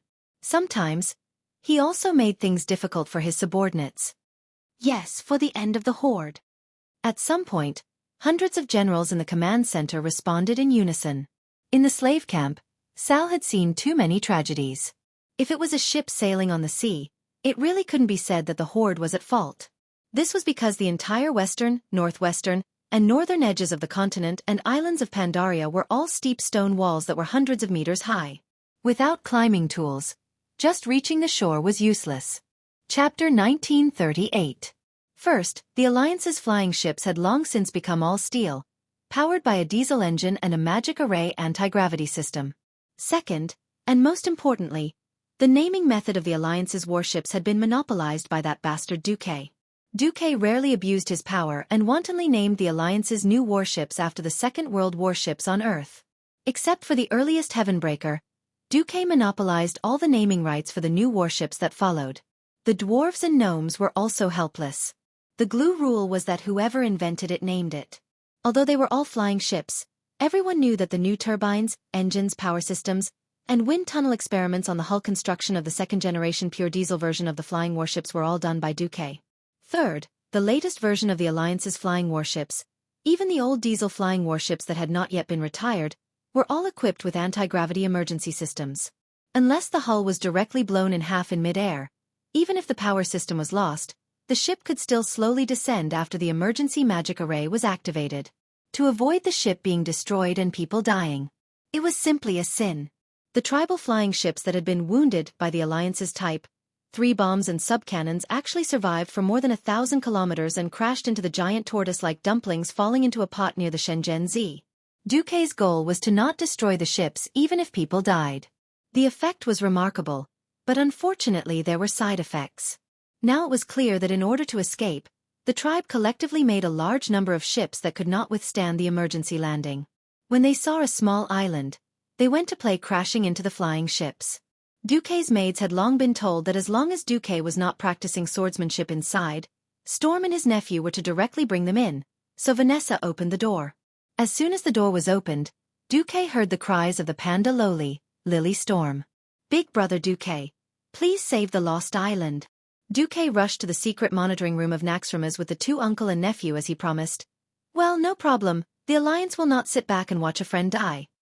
Old Chen was a panda man who had lived for a long time, and he did not believe such words at first.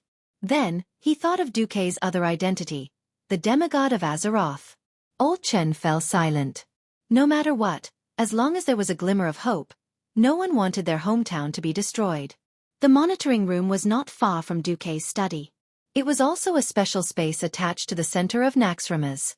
Inside, Duque's other maid, Solarian, had already opened a series of magic mirrors. Originally, Duque could have done this in his study, but Duque wanted it to be more formal. Shen Zhen might have a concussion.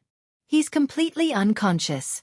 According to the data sent by our scout ship, there seems to be a lump in its head caused by congestion. With Solarian's explanation, the uncle and nephew saw the head of their old home, the giant turtle, swollen to the size of a goose. Crack! Old Chen suddenly clenched his fists because he saw battles erupting everywhere on Shen Zhen's back, which was the so-called Lost Island. In this day and age, there were still no high-powered optical magnifiers. If the Alliance's scout ships wanted to obtain a clearer optical image, they could only let Morning Star wizards risk releasing Magician's Eye ahead. This small eye made of arcane magic could fly to a distance of about a kilometer and observe the situation at a close distance. The image was a little blurry, but it could still be clearly seen. A group of burly green-skinned warriors were slaughtering the black and white Pandaren. It was not a battle, because Old Chen recognized at a glance that it was the Chihan winery he often went to. The bright red bamboo trees around seemed to have some magic, because their petals could maintain their former color for a few months after they were plucked. But at this moment, they, along with the surrounding villages, were in a sea of fire. The ground was littered with the corpses of ordinary Pandaren. Orcs wielding battle axes were fighting the Pandaren from the Great Net Farm and Verdant Village, and even the warrior monks of Wuchen Temple. Seeing this scene, Duque almost laughed like a pig in his heart. He never thought that the tribe's intelligence would drop after following the brainless roar for so long. He didn't know if it was because they were provoked, but they actually attacked the Pandaren indiscriminately. This was a godlike assist to the Alliance. Old Chen gnawed on the bamboo leaf that he often held in his mouth. Duque knew that this old panda was most likely furious. His hometown was messed up by a group of people who used to be his friends. This feeling of betrayal was more annoying than a group of strange bandits suddenly coming to his door. Old Chen already had self-control not to go berserk on the spot. On the other side, Lily was crying non-stop. "Commander Marcus, do you have any good ideas?" Old Chen tried his best to make his voice sound calm. Duque, winner of the Azeroth Oscar, had a heavy expression on his face. "The tribe above is just a small problem. Later, I will send a few fast airships. Old Chen, you will lead the Alliance's elites over, and they will soon be suppressed. The key is Shenzhen's coma." "Yes." Old Chen was still nervous. Lily, who was next to him, looked at Duque with a sorrowful expression.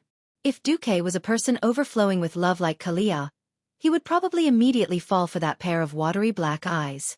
Duque didn't keep him in suspense and directly changed the topic. "Fortunately, the Alliance has experience in dealing with similar things. 30 years ago, I used almost the same trick to save the lives of 50,000 elite soldiers of Storm City." Duque snapped his fingers, and Vashj, who had followed him in, immediately began to transform. A 6-armed Naga with a snake tail startled Old Chen and his nephew. Vashj crossed her 6 arms in front of her chest and bowed to Old Chen and his nephew. "I am Vashj, Master Marcus Maid. Currently, I am in charge of the tidal throne on behalf of Master. I command 200,000 Naga warriors and 2 million fishmen." The simple introduction caused Old Chen's heart to tremble. He had long heard that the Alliance was amazing, with several demigods overseeing it. But he really didn't know that the Alliance was so amazing. However, Vashj explained to Old Chen in a few words how Duke used a weak Murloc clan to drag a huge block of ice to save the people. After listening, Old Chen's blood surged, and his heart thumped in his chest. "As long as we can save the Lost Island, the Alliance will be a friend of the Pandaren forever," Old Chen solemnly declared. If Old Chen was the leader of the Pandaren, he would probably swear to let the Pandaren join the alliance. Unfortunately, Old Chen was not. The official leader of the Pandaren was Xiaohao. The problem was that this Pandaren emperor, who had the same name as the mythical character from before Duque transmigrated, had been hanging for 10,000 years. Chapter 1939. In the ancient war, the night elves went overboard and attracted President Shaman to worship them like a god. In the end, they blew up the Well of Eternity and the ancient Kalimdor continent. The Pandaren emperor, Emperor Xiaohao, calmly raised his staff in front of all the people and cast a spell. The entire Pandaria broke free from the main continent of Kalimdor, like a huge Noah's Ark, quietly and alone drifted into the depths of the sea. At the same time, a thick fog rose from the surrounding sea, carefully wrapping the entire Pandaria continent. From then on, Pandaria was hidden and no longer harassed by the outside world. Seeing that their home was finally saved, all the Pandaren couldn't hold back their excitement. They couldn't wait to cheer and celebrate. The entire Pandaria began to celebrate. Every Pandaren was jumping and laughing happily, celebrating their survival.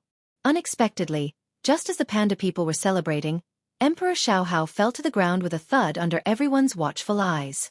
The emperor, who had worked his whole life to save his people, fell just like that and never got up again. Gradually, the emperor's entire body seemed to be disintegrated. Yes, he also turned into fog, lingering and becoming a part of the continent under the feet of his beloved people. This was the story of the last emperor of the Pandaren Empire. His legend had come to an end. The emperor was gone, and the Pandaren Empire collapsed. In a standard sense, the various Pandaren forces were actually independent. This was why Duque valued Old Chen so much. In a sense, according to the later development of history, Old Chen could barely be said to be the leader of the Pandaren, because the activity of this uncle and nephew ran through the entire time node. Old Chen left. He sat on the high-speed battlecruiser Scharnhorst that Duque had specially prepared for him. She, her sister ship, Nizana, and several Z-series destroyers formed a high-speed commando team and rushed to the Lost Island at maximum speed. Following on the ship were the most elite marines of the Alliance, as well as an elite squad of the Silverhand Knights led by the female dwarf paladin, Lena Thunderspear. Why Lena? Firstly, it was too exaggerated to send out a marshal of Gavinrad's level for such a small-scale battle. Secondly, dwarves were naturally forthright, and it was easier for females to gain their approval than males. In the end it was her. When Old Chen and his nephew rushed to the Lost Island, the battle was still going on. The arrival of the Alliance's flying battleship had also caused the Pandaren to panic and overreact. The Alliance's ships that had received Duque's warning were very smart. Their sorcerers created a huge holographic projection and projected Old Chen's image onto the bow of the Alliance's ships. On the way here, he asked Old Chen for the Panda Man's emblem. In just an hour, a bunch of temporary letterpress emblems were tied to every Alliance commando. They were tied to their arms and pauldrons to ensure that the Pandaren could see them from all angles. Old Chen even taught them Pandaren language. There was only one sentence. Old Chen asked us to help. The Pandaren on the Lost Island were overjoyed. Shenzhenzi's back, the Lost Island, was a medium-sized island. In reality, the oval back of this ancient giant tortoise was about 4 kilometers long and 2 kilometers wide. There were only a few thousand Pandaren living on it. Although many of the Pandaren monks were quite powerful, they were still powerless against more than 2,000 fully armed tribal elites who had fallen from nearly 10 airships. Before the airship could completely descend, Old Chen had already descended from the sky from a height of 50 meters. Before he landed, he leaped and swung his huge stick. Using the terrifying power of gravity to accelerate, he swung it diagonally and swept it horizontally. Bang! Bang! Bang! A total of 7 or 8 orc warriors, their burly bodies weighing more than 400 kilograms, were all swept away by Old Chen. Phew! Old Chen exhaled a mouthful of turbid air. Through the gap of his round hat that was missing a corner, his cold and angry eyes were revealed. He immediately spat out a mouthful of liquor, and the high alcohol content of Drunken Cloud turned into a fire breath spell when it came into contact with the flames. The 2 howling orc centurions who were charging at him turned into 2 human-shaped torches. Old Shen, tell everyone that the humans in golden armor are my helpers. Got it. Old Shen, who was dressed as a gardener, immediately understood. In the midst of the battle, a burst of shouts spread out. In the sky, The Alliance's airships did not fire their cannons. This distance was not suitable for parachuting. Because it was too slow. Hundreds of ropes hung down from each airship. The Alliance Special Forces, who had been trained in high-altitude rope rapid descent, descended from the sky in armor. As soon as they landed, they directly fought with the orcs. Even if they were accidentally attacked by the Pandaren, they just grinned and said in unfamiliar Pandaren language, Old Chen, found me. The entrance of the Alliance soldiers quickly eased the battle situation. More importantly, with the actions of the Alliance commandos, countless bubbles began to float on the surface of the sea. Thousands of murlocs swam over. These noisy murlocs, under the leadership of Naga, began to climb to the edge of Shen Zhenzi's turtle shell and threw the ropes over. The female Naga siren priest directly froze these ropes. 1, 2, 3. Pull. The murlocs worked hard, and the Naga shouted. The Pandaren on the entire Lost Island could clearly feel that the Lost Island, which had begun to move in the direction of the Great Whirlpool, seemed to be breaking away from the suction of the Great Whirlpool.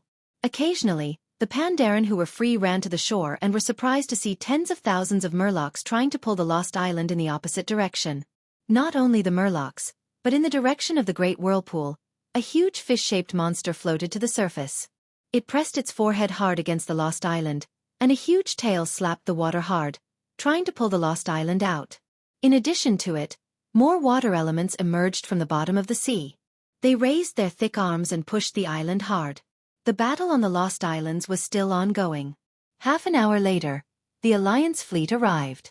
Hundreds of airships threw down ropes, secured the island with the help of the Naga, and then pulled the island out of the Great Whirlpool at full power. An hour later, even Naxxramas arrived.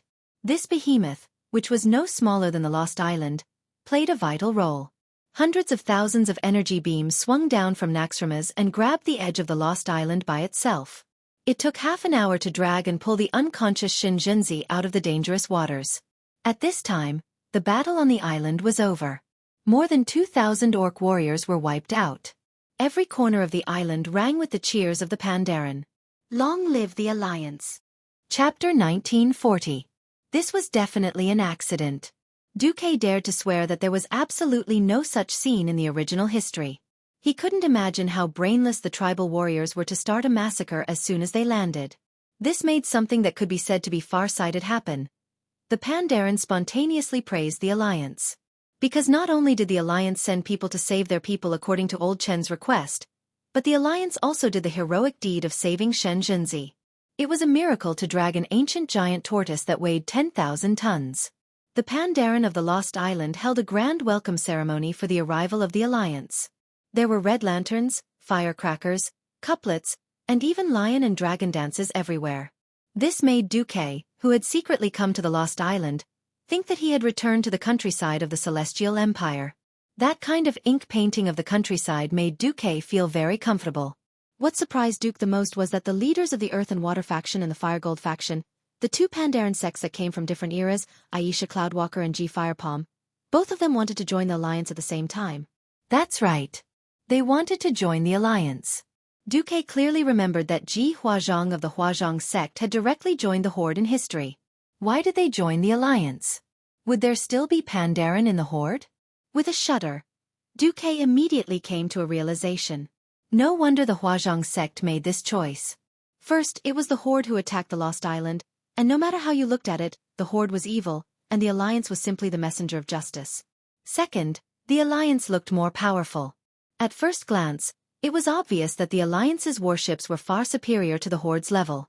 The Alliance's Naxxramas and the Marine Race Army were completely showing their muscles. If they still foolishly joined the Horde at this time, then, what about the tribal warriors who were killed? Wasn't this what a certain transmigrator often heard in the Celestial Empire, 49 years to join Old Jiang? For fighters like the Pandaren, Xueqi would definitely accept them. The profession of warrior monks, even if it became a little awkward in the later stages, their strength was neither strong nor weak, and their development prospects overlapped with other melee professions. But this was war, and the professions played the role of elites in war. They were not simply ordinary soldiers who were regarded as consumables by many generals, and there were no rigid requirements for logistics. Upon entering the elite level, the diversification of development would cause the enemy to be at a loss as to what to do. Speaking of which, How many people know that pandas are actually ferocious beasts? Soon, another piece of information attracted Duque's attention. After returning to Naxxramas and carefully examining the corpses of the Horde warriors, Old Chen said with certainty, "These orc warriors have a murderous aura." Ha! Baleful aura? Duque's system elf had indeed analyzed the aura of Yashaji, but Duque was surprised that Old Chen, a Pandaren who had never seen Yashaji before, was so sure. Not only Old Chen, but even the big sister of the Earth and Water faction, Aisha, and the big shot of the Fire Gold faction, Ji Huazhang, came to the same conclusion. This must be an evil orc who had been instructed by Yashaji to head to Pandaria in order to resurrect Yashaji. This conclusion made the Alliance elders nervous. If it was just to beat up the Horde, the Alliance wouldn't care no matter how many Horde warriors there were. If the ancient gods were involved, then it would be a different matter. The two ancient gods who had already appeared could be said to be more formidable than the other. See, Thun had merely let the Kiraj insectoids wreak havoc on half of the Kalimdor continent. Yogg-Saron had controlled the entire Otter, and had almost controlled the 4 guardians, Garakan. A total of 5 guardians had been controlled. The Alliance had cooperated with the guardians many times and was well aware of their strength. At the level of the guardians, conventional weapons were completely ineffective. Cannonballs were just explosive reactions of the fire element to the guardians, plus flying items that were slightly faster. The high-level laws on the guardians directly ignored them. It was this kind of guardian that was tricked by a stupid dragon into 5. Since they were destined to be enemies, Duque also pretended to ask Tyrande, and then went to ask Torim, the king of thunder and lightning, as well as Mimiron, to get a large number of books and records about the ancient gods. Tyrande had mainly obtained Elun's records. Torim got first-hand information about the Guardians' battles. Everyone knew how huge Yashaji's body was and how terrifying its influence was. Hearing about the murderous aura, the most sensitive nerves in the hearts of the Alliance and Pandaren were touched. Under the discussion of the Pandaren and the big bosses of the Alliance, they quickly put the blame on the Horde. At first, Duque thought that this was slander, because in history, Braindead Roar didn't become the public enemy of Azeroth so quickly because of the murderous aura. Later on, Duque realized that he didn't even think of it. What was this about putting the blame on? Braindead Roar was really full of shit. What happened next was mostly in the direction of history. For example, the Zandala trolls who had stood on the side of the Alliance when the Alliance attacked Zul, Gurub. William allowed the more rational faction of the trolls to continue to stay on their island in Stranglethorn Vale, acknowledging that it was the territory of the Zandala trolls. But the situation changed. After seeing the Alliance destroy Zwaman and Zul Gurub, the Zandala trolls had a different view of the Alliance. Some of the trolls believed that the Alliance would attack them sooner or later. In this situation, long before the Cataclysm, the prophet, Zul, predicted that Zandala Island would be destroyed by the Cataclysm led by the Wing of Death, but the king of Zandala turned a deaf ear. When Zandala Island was destroyed, the king of Zandala was powerless to stop it. This time, Zandala was determined to go all out for the continuation of the trolls. After a long period of obscurity, this time, Zandala put himself in a leadership position to lead all the trolls and fight for their survival. In any case, the wise men of Zandala were completely convinced by Zul at this moment. They believed that only war could prevent the extinction of the ancient race of trolls that had existed in this world since the creation of Azeroth. Most of the troll tribes were unified under the banner of Zandala rebuilding the glory of the Troll Empire, including the defeated forest trolls of Zwaman and the Gurubashi forest trolls that had split into countless scattered tribes all over Stranglethorn Vale. Stranglethorn Vale was very large and had a lot of caves. Even when the Alliance occupied the entire Stranglethorn Vale, there were still a large number of trolls hiding in the caves, struggling at death's door. It was under Zul's call that these trolls all rushed out and attacked many of the Alliance's civilian ports. They used old-fashioned wooden warships to form a large but not powerful fleet, preventing the destruction of Zandala. And Duque took advantage of this. Chapter 1941. The Alliance in Azeroth had long been modified by Duque to the point where it was almost unrecognizable. Before the Cataclysm, the Alliance had a strict radar warning system. Especially on the west coast of the Eastern Kingdom, where humans and dwarves were the majority, there was a radar station every 100 kilometers.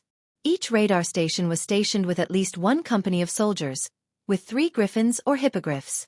There were also coastal patrols 3 times a day. If the Alliance could discover the Horde's flying fleet, how could they not discover the Zandala trolls? William had suggested to Xueqi if they should strike first. Xueqi shrugged. Why should we stop them from leaving the Eastern Kingdom? Is it because there are too many soldiers in Stormwind and they like to play with trolls all over Stranglethorn Vale? If they leave, there will be one less problem. When the time comes, we will have an excuse to intervene in Pandaria. Stranglethorn Vale was thousands of kilometers from north to south. Even the Kiraji bugmen were a huge problem. It was impossible to kill all the trolls in the underground space that was similar to stalactites. Now that they had come out to die, it couldn't be better. Sure enough, Xueqi's personal thief, Edwin Van Cleef, quickly sent back news that Zandala's boss, Zul, had decided to ally with Zandala's ancient ally, the Ancient Devils. Thus, Zandala was on the opposite side of the alliance for the first time. The Ancient Devils gathered under the leadership of the weapons master, Theon, and planned to take advantage of the chaos to regain control of Pandaria. At this time, the main force of Pandaria transported by the Horde's airship began to set up military camps in the south of Jade Forest, forcing the local Pandaren to work in preparation for the war. Gurus used violence to enslave the Pandaren of Sweet Dew Village and began a massacre, wiping out the Pandaren of Morning Breeze Village. Taking advantage of the conflict between the Macaques and the Goldfish people, they joined forces with the Macaques to attack the Pearl Fin Goldfish people's territory. They didn't expect the alliance to make a move first. The silly Macaques ran to Pearl Fin Village and were ambushed by the Goldfish people and Naga. But the war also caused the influence of Fiend to appear. The Pandaran's boss, Zhu Tulan, personally tried to stop the war but to no avail. At this time, a Dragonmaw clan beastman who had been liberated by Sal from the shelter, Kirk, was on his way to Pandaria when his spaceship crashed on the coast of the Jadeite forest. The spacecraft crashed into an auspicious dragon in the clouds. The mother dragon died to protect the young dragon and entrusted the young dragon to Kirk. One man and one dragon struggled to survive on the coast of Pandaria. Kirk decided to hand the dragon over to the Cloud Dragon Knights. However, Pandaman Elder only urged him to stay and asked him to raise this young dragon. He agreed and decided to let the Flying Dragon tribe listen to her and become a real dragon throat orc. However, his philosophy conflicted with the Pandaren of the Knights. Due to his injuries, the training did not go well. Later, the Horde's General Nazgrin personally led the Horde's army to attack the Pearl Fin's village. This time, he was almost dragged into the water by Vasht's subordinate, the Deepwater Lord Caratheras, to teach him how to reincarnate as a Murloc. The tribe suffered a great loss, and nearly 5,000 orc warriors died. However, this intense battle had freed all the baleful auras from their seals. During this period, the Pandaman wanderer Xueqi came into contact with the Horde. He was still searching for the ancient prophecy, but he could not prevent the outbreak of war and the release of the baleful auras. The baleful aura of doubt raided the Green Dragon Temple, corrupting and slaughtering a large number of Pandaman monks. The baleful aura of despair occupied the Vermilion Bird Temple. The baleful aura of fear broke the seal and escaped from the cave where the Mantis people were hiding and invaded the palace of the Mantis People Empire. The great Empress Shakhil and her subjects were controlled, and the Centennial Reincarnation War broke out 10 years earlier. The Mantis army attacked the Great Wall, and the Bison were forced to break through the Black Bull Pass and escape into the pass. The baleful aura of anger escaped from the Shadowpan Monastery and took control of the Bison who had lost their homes. The cavalry army burned and plundered the Pandaman village in Kunlai Mountain, causing heavy casualties among the people. The baleful aura of violence and hatred started a war in the Shadowpan Monastery, and the main force of the Shadow Trace sect suffered heavy casualties. At this time, Old Chen had already entered Pandaria with some of the elites of the Lost Island. He was lobbying various forces to accept the alliance. Xueqi promised Old Chen that after more than half of the Pandamen in Pandaria agreed to let the alliance enter Pandaria, the alliance's fleet would enter this continent and destroy those evil races and existences. Naxxramas and the alliance's fleet were hovering over the sea 30 kilometers northeast of the giant beast island in the north of Pandaria, which happened to be a position that all Pandarians could not see with their eyes. More alliance fleets were gathering at sea and began to gather on the open sea between Stormport and New Kultira's port. As the two large fleets were too large to be accommodated by the port, they could only anchor near the coast and wait for instructions from the alliance's military headquarters. Xueqi continued to drink tea in the secret room of Naxxramas.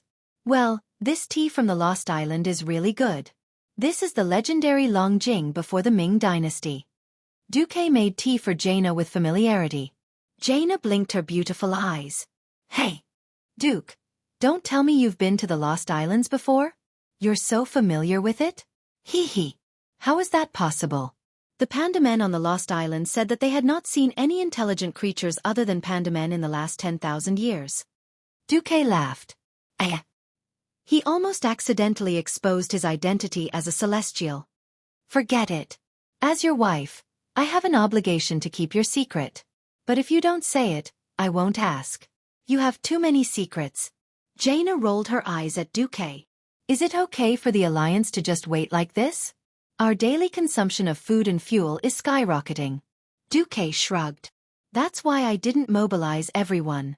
Jaina was speechless. Although the Alliance was aggressive and had encircled the Horde on all fronts in Kalimdor, it was actually not an all-out war. Most of the officers and soldiers reported and stayed in the military camps of the various countries, stepping up their training and preparing to attack at any time. In fact, there was really no need for the millions of soldiers, reserves, and militia. The active army at the front line was only 100,000 infantry and less than 1,000 airships. In total, there were only 300,000 people. In addition, there were the Karakis, which were free troops.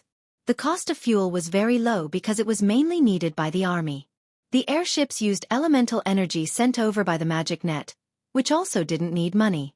The real headache was the food and drink of these troops, as well as the artillery ammunition that was about to expire. Compared to the enthusiastic donations of the Alliance, it was like a drizzle. Xueqi pointed at the crisscrossed map of power on Pandaria. I'm dragging this out to make some space in Pandaria. Pandaria is too crowded now. Chapter 1942. A chess player's basic skill was to watch at least 3 moves before taking a step. Good chess players could even see the next 10 moves of their opponent. Others who met Pandaria might say, "Wow! It's a whole new continent. Can we colonize it? Is there a new territory?" Xueqi was thinking about how to fight the Burning Legion if they came. At present, the Alliance had completed or basically completed their military deployment in the Eastern Kingdom, Kalimdor, and Northrend. When the Legion was ready, they would be snowballed by the demons if they weren't careful when facing the Burning Legion spaceships dropping from the sky. They did not care about the spaceship that had just landed. In a while, the Eridar warlocks would directly open the teleportation door and send more void distortion demons over. More Eridar warlocks arrived, and they immediately opened more teleportation gates. 1 hour, they might only have to face hundreds of demons. If they didn't do anything for a day, the number might soar to 10,000. Anyway, there were billions of demons in the twisting nether. They would resurrect after being killed and run back to their corpses. The only thing stopping the demons from invading was the size of the portals, which was the number of troops sent out per unit of time. The Azeroth in reality wasn't as small as it was in the game. In the Elven Forest in the game, it would take 10 minutes at most to run from the westernmost to the easternmost on a horse. In reality, the Elven Forest was about 100 kilometers from north to south and 300 kilometers from east to west. It was also a forest with complicated terrain. People and horses had to be changed, and it would take a whole day to send a message. With such a vast area, if they were still as backward as in history, they could only rely on griffins to find it. Most of the troops had to rely on the 4 legs of horses to run. By the time they arrived, it would be too late. If Xueqi was given another 10 years, Xueqi was confident that the 3 continents would be able to hold on. At least, they wouldn't collapse. When they reached Pandaria, there wouldn't be any empty space without a major operation. Of course, Xueqi knew that the devilish ancients, mantis men, and Zandala trolls weren't good people. The Alliance couldn't just start a massacre, right? Anyway, they were strong and had a lot of capital. The Alliance just quietly pretended to be cool and waited for the Horde and the evil races on Pandaria to die. In the following days, all kinds of information continued to come. Just like in history, Zandala successfully revived the first emperor of the ancient devils, the Thunder God, on the Island of Reckoning. The Zandala army was still overcast. They had found the ancient Devil Mountain's treasury and wanted to steal the powerful treasures inside. In the end, most of the Shadowpan Monastery fell into the hands of the evil. Even the sect master, Zhu Talon, was controlled by the evil of hatred. Only Master Xueqi and his disciples managed to restrain the threat of the evil of violence. Because the Alliance had Old Chen take action, and with the help of Lena Lightspear and the other second-rate experts of the Alliance, the Shadow Trace sect was able to purge the Fiend's influence from the outside in. Zhu Tulan was also freed from the Fiend's control. After a short rest, Zhu Tulan finally realized that the situation in Pandaria was completely out of control. The Shadow Trace sect was an organization founded 10,000 years ago by the last emperor, Xiao Hao, who had gathered a group of top-notch experts. They wandered in the shadow of Pandaria, fulfilling their mission of guarding the fiends. As the current leader of the Shadow Trace faction, Zhu Tulan carried a heavy burden on his shoulders. He commanded all the warriors of the Shadow Trace faction and fought together with them to protect Pandaria from the invasion of outsiders. In a sense, he was the biggest obstacle in the Alliance's control of Pandaria. After all, in the eyes of the Pandaren, be it the Alliance or the Horde, they were all outsiders. Entering Pandaria without permission was the greatest provocation to the entire Pandaren race. It was a declaration of war. But the appearance of Old Chen and a group of Alliance elites made Zhu Tulan see something different. Old Chen, is the Alliance you speak of really so scrupulously abiding by the rules that they won't step into Pandaria without the consent of more than half of the Pandaren leaders? Old Chen chewed on the bamboo in his mouth and repeated what happened on the Lost Island. First of all, I have to admit that this interracial organization called the Alliance is 10,000 times stronger than we imagined. Secondly, they are the enemies of the orcs who slaughtered in the Jadeite forest. I heard that the evil orcs provoked a war against the Alliance. Since they couldn't beat the Alliance, they were most likely tempted by Yashaji and came to Pandaria to seek Yashaji's power. The most important thing is that the Alliance and the ancient gods are mortal enemies. They have already killed 2 ancient gods. I've seen the remains of the ancient gods with my own eyes, and I've felt the evil that hasn't faded from the Holy Light Seal. Moreover, the Alliance respects us Pandaren very much because we guard Yashaji's remaining Shah. I think we're on the same page as the Alliance. Also, including their commander, Duke Marcus, the Alliance has many demigods. Zhu Tulan was tempted. It was true that the Shadow Trace faction was the strongest evil suppression organization. At the same time, the Shadow Trace faction was also proud. They had been around for 10,000 years, waiting for the day when Yashaji came out. If not for this experience where even their leader was tricked, the Shadow Trace faction probably wouldn't let outsiders intervene, let alone an alliance dominated by humans. They were completely outsiders. Yashaji's spirit was terrifying. They had personally experienced it. The organization suppressing Shah all over Pandaria began to collapse, and the main force of the Shadow Trace faction also suffered heavy losses. In such a situation, no matter how stubborn Zhu Tulan was, he realized that the Shadow Trace faction alone, or even the entire Pandaren, couldn't suppress Shah and cause trouble all over the continent. When the Zandala trolls, Demon-kin ancients, Mantis men, and the Horde joined forces, it might be the end of the Pandaren. The Pandaren were more homebodies, not eccentric and peace-loving, but they weren't stupid. They wouldn't sit still and wait for death. It was rare that such a powerful alliance was so polite and principled. It was really to the liking of the Pandaren, who regarded themselves as a race of etiquette. Thinking of this, Zhu Tulan made a decision. Old Chen, please introduce me to Marcus, the leader of the alliance you mentioned. I want to verify with my own eyes whether he and his alliance will help the Pandaran's future. No problem. Their people are here. They have a special way to contact us. Old Chen immediately found Lena Thunderspear. Lena immediately raised her wrist and pressed her right hand on the bracer with a special gesture. Silverhand 10086 calling 9527. Please answer if you copy. A second later, a crisp female voice came from the bracer.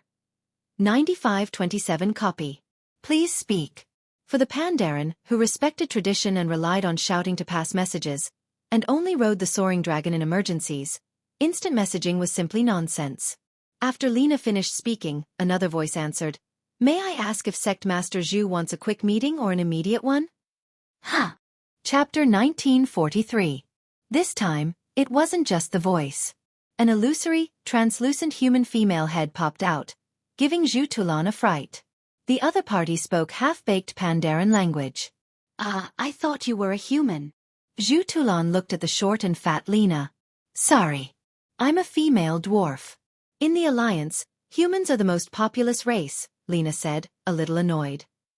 Hello, I'm Sally Whitemane, one of the bishops of the Holy Light Church in the Alliance. Sally smiled. Zhu Tulan started talking to the white-haired human girl wearing a red, gold-rimmed hat. What's with fast? So what if it's fast? If it's fast, You can come on a flying mount. We'll have special flying knights to lead the way. It'll take about half a day to get here. Or we can send flying warships. That'll be faster. If it's fast, we'll open a portal here and you'll be able to reach our flying fortress immediately. There were so many proper terms, and Xueqi was dumbfounded. Teleportation portal? Do you know magic too? And don't portals only lead to a fixed place in the wild? Almost as soon as he finished speaking, Sally smiled. We can give you a demonstration. Okay. The next second, a portal opened precisely 2 meters in front of Xueqi. Xueqi couldn't help but swallow his saliva when he saw the completely different scenery inside the oval portal with a psychedelic purple-blue halo. On the other side of the portal was a group of smiling human guards who were not armed. Xueqi was the leader of the Shadow Trace faction, and his position among the Pandaren was extraordinary. Unfortunately, Pandaren were a very traditional race, like the Celestial Empire in the 19th century. For 10,000 years, Pandaren's lifestyle and technology had been almost stagnant. But the Pandaren didn't only have monks. They also had quite a few magic professions, such as mages, priests, and shamans.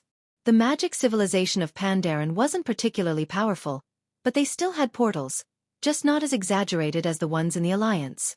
Now, the core members of the Alliance, such as the elite warriors, would carry a spatial coordinate with them at all times. With the help of the weave, any radiant moon wizard could open a teleportation gate from any place the weave could reach. While Dumuk had been rotting outside Pandaria for so many days, the shameless demigod of the weave had already spread his evil claws all over Pandaria, which was the weave nodes.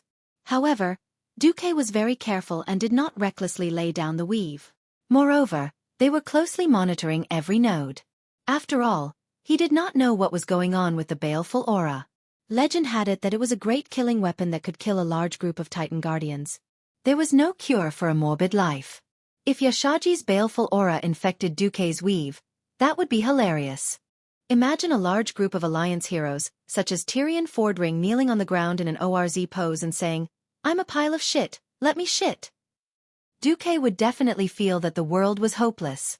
Now, a teleportation gate had already subdued Xueqi. If Sect Master Zhu doesn't think it's safe, you can always ride a flying mount. Sally slyly tried to provoke Xueqi. If it were a man, it would be a standard mockery. If it were a woman, it would be a proper provocation. Are you afraid?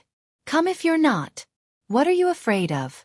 Sure enough, after being provoked, Xueqi strode through the teleportation gate with his 2 deputies and old Chen. As soon as they arrived, they immediately saw a handsome young man waiting at the door. "Hello, I'm the son of Varian Rin, the king of Stormwind City and the deputy commander of the Alliance. My name is Andoin Rin. Please come with me. The commander is already waiting for you, Lord Rin." Little Andoin was not the famous, dirty priest, who would shamelessly use a mass resurrection spell in battle. He was now just a novice priest. His innocent smile was very pleasing to the eye, and he easily won Xueqi's favor. Little Andoin took Xueqi and old Chen in a small circle, passing through the port of Naxxramas. Xueqi was deeply shaken. Although the Alliance now had specialized supply ships to resupply the fleets floating outside Naxxramas, and even developed floating docks for maintenance purposes, the ships of the Alliance would still return to the port regularly. After all, the soldiers could only rest better when they returned to the port. The real overhaul of the ships could only be carried out in the port.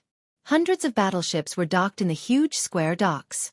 From time to time, battleships over 200 meters long would enter and leave the port on a designated route. Tens of thousands of people were busy at the port, and from time to time, large trucks would drag large boxes to resupply the battleships. This futuristic scene was definitely beyond Xueqi's imagination. It was like the first time the humans in front of the Door of Darkness saw the creation of the Titans. The feeling was indescribable. Is this the supreme force of the Alliance? Xueqi's voice was trembling. Not to mention him, even old Chen, who had come to Naxxramas for the second time, was shocked by this scene. That's not it. Our commander, Duke Marcus, is a demigod of the weave. He rules the 4 elemental realms of Azeroth. He is the elemental lord of the land of fire and the throne of tides. The master of the throne of the wind god is another leader of the Alliance, Sylvanas Windrunner of the elven kingdom of Sin, Dorii. As for the Stonewall continent, Therazane, the mother of Stonewall, has already submitted to Commander Marcus, little Anduin said seriously. It was his undisguised youthful innocence that shocked people the most when he said these words in a matter-of-fact tone. Zhu Tulan wanted to find a flaw in his words, but he was surprised to find that when little Anduin said these words, the Alliance guards beside him all puffed out their chests with pride.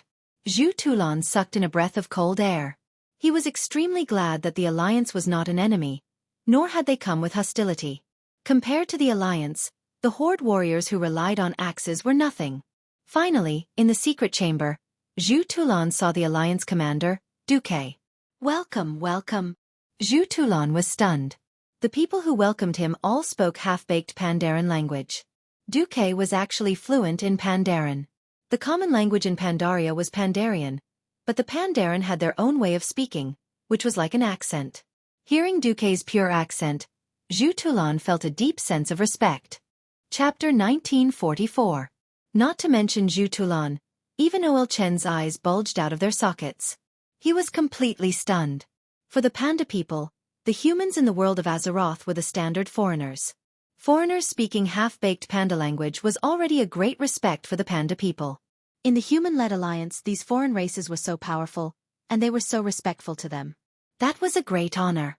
Zhu Tulan was flattered that Xueqi could speak the Panda language so fluently.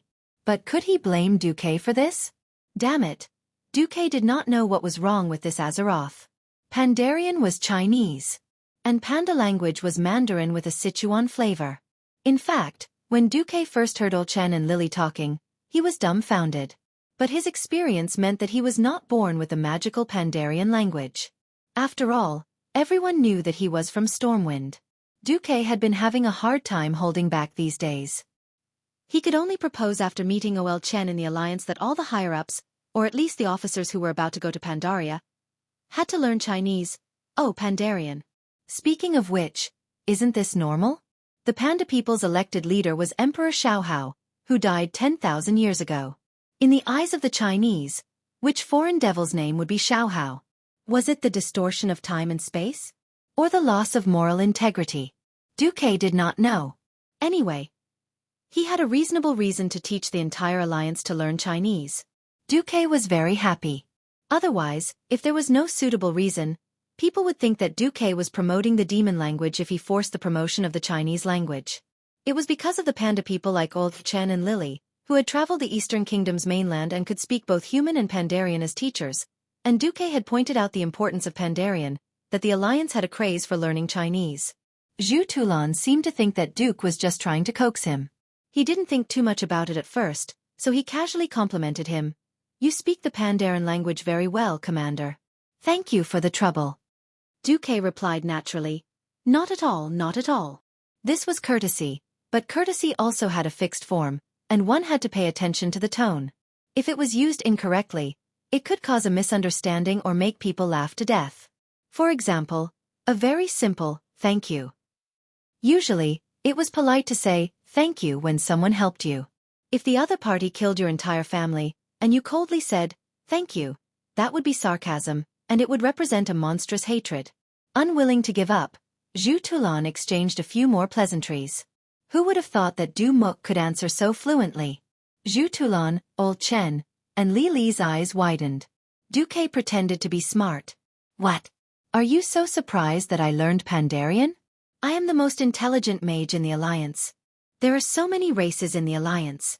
Although everyone learns the common language as the official language, as the commander, I know the common language, Dwarven language, Quel'Dorii language, Kaldorii language, Draenei language, and even Titan language. I also know Eridar, which we call the demonic language. Oh! It turned out that this intelligent commander of the Alliance was also a master of languages. The three Pandarans suddenly came to a realization, and their eyes were filled with admiration. Sigh! Even as a Chinese, he could be so awesome in a different world. There was no one else like him. Du Muk laughed sinisterly in his heart. Sorry. Apart from the so-called Pandaren language, all my languages come with translation software. The discussion between the two sides suddenly became very friendly. Zhu first said that he hoped that the Pandarian Pandaran's territorial sovereignty would not be violated by the Alliance, and that their race and customs would be respected. Xueqi immediately said that the alliance respected the territorial integrity and racial status of every member country and independent race. The alliance was willing to invite the Pandaren into the pit as a member country, not as a vassal race or organization. Oh, to join the alliance. Zhu also said that he hoped the alliance would swear in the form of an oath that they would not kill neutral forces and races at will. Xueqi immediately said that the alliance agreed. The alliance would not kill the innocent. Look, the bugmen who used to hang out with Si Thun were now the alliance's underlings. Only the stubborn races and believers who firmly supported the evil gods would be eliminated by the alliance. In fact, up to this point, Zhu was already very satisfied. Finally, he vaguely asked what the alliance thought of the mantis men, the ancient devils, and the wild oxmen. Xueqi sighed. I heard that there is a saying in Pandaria that things should not happen more than 3 times. The first time, the alliance can consider it a mistake. As long as it does not cause major losses to the alliance can tolerate mistakes, but the alliance will be extremely vigilant. The second time, the alliance will punish them severely no matter what. If there is a third time, Xueqi didn't say anything and directly made a chopping gesture with his hand. Don't underestimate this gesture. If an ordinary person made this gesture, it would at most be a threat. However, Xueqi made this gesture as the strongest demigod and the commander of the alliance, which meant that no matter how many people there were or what the status of the other party was, he would kill them all. However, this approach was in line with the Pandaran's way of moderation. Don't cause trouble. Don't be afraid of trouble. Equality, universal love, and responsibility. Zhu Tulan felt that he had made the right decision this time. On the basis of equality and mutual benefit, Zhu Tulan and Xueqi discussed and signed a series of letters of intent. Of course, this would only be officially signed after Zhu Tulan helped to persuade the other Pandaren organizations and obtained the agreement of half of them.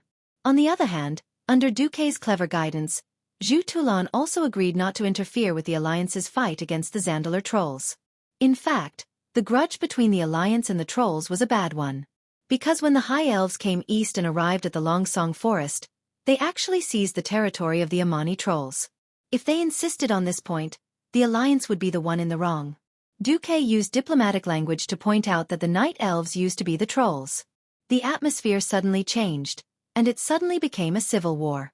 Given the Pandaran's character, they definitely didn't want to get involved. The key was that Xueqi pointed out that when Ragnaros and the ancient gods were stirring up trouble, the trolls took the opportunity to stab them in the back. Zhu Tulan didn't like these trolls at that time. The Zandalar trolls had now recruited the Amani and Gurubashi trolls, but these trolls used to believe in evil gods. The Amani loved torturing and killing animals, imprisoning the souls of animals that were close to demigod level and integrating them into their bodies to gain power. The Gurubashi worshipped the evil god Hacker and loved blood sacrifices. Moreover, the Zandalar had become a traitor. First, it helped the alliance deal with Hacker, and now it actually betrayed them. It gathered the trolls, attacked human ports, killed people, robbed human ships, and ran away. This was a classic case of betraying one's own people and then using the enemy's hand to annex the other races. In turn, it turned around and abandoned its former ally. Chapter 1945. The Zandalas had their own reasons for doing all this. At first, it was because Gurubashi and his bastard compatriots had gone too far. Later, they did rise up because they were afraid of the alliance's persecution. But after Xueqi revealed so many facts, he inadvertently induced Zhu Talan's thoughts. Xueqi was not afraid that Zhu Talan would send people to investigate, because what Xueqi said was the truth. Of course some things. Haha, grass grows 3 feet high on Zujin's grave, and Zwaman has become a magic testing ground for blood elf mages. Would I say such things? Zul'Gurub has now become a heavy industrial base in Stormwind.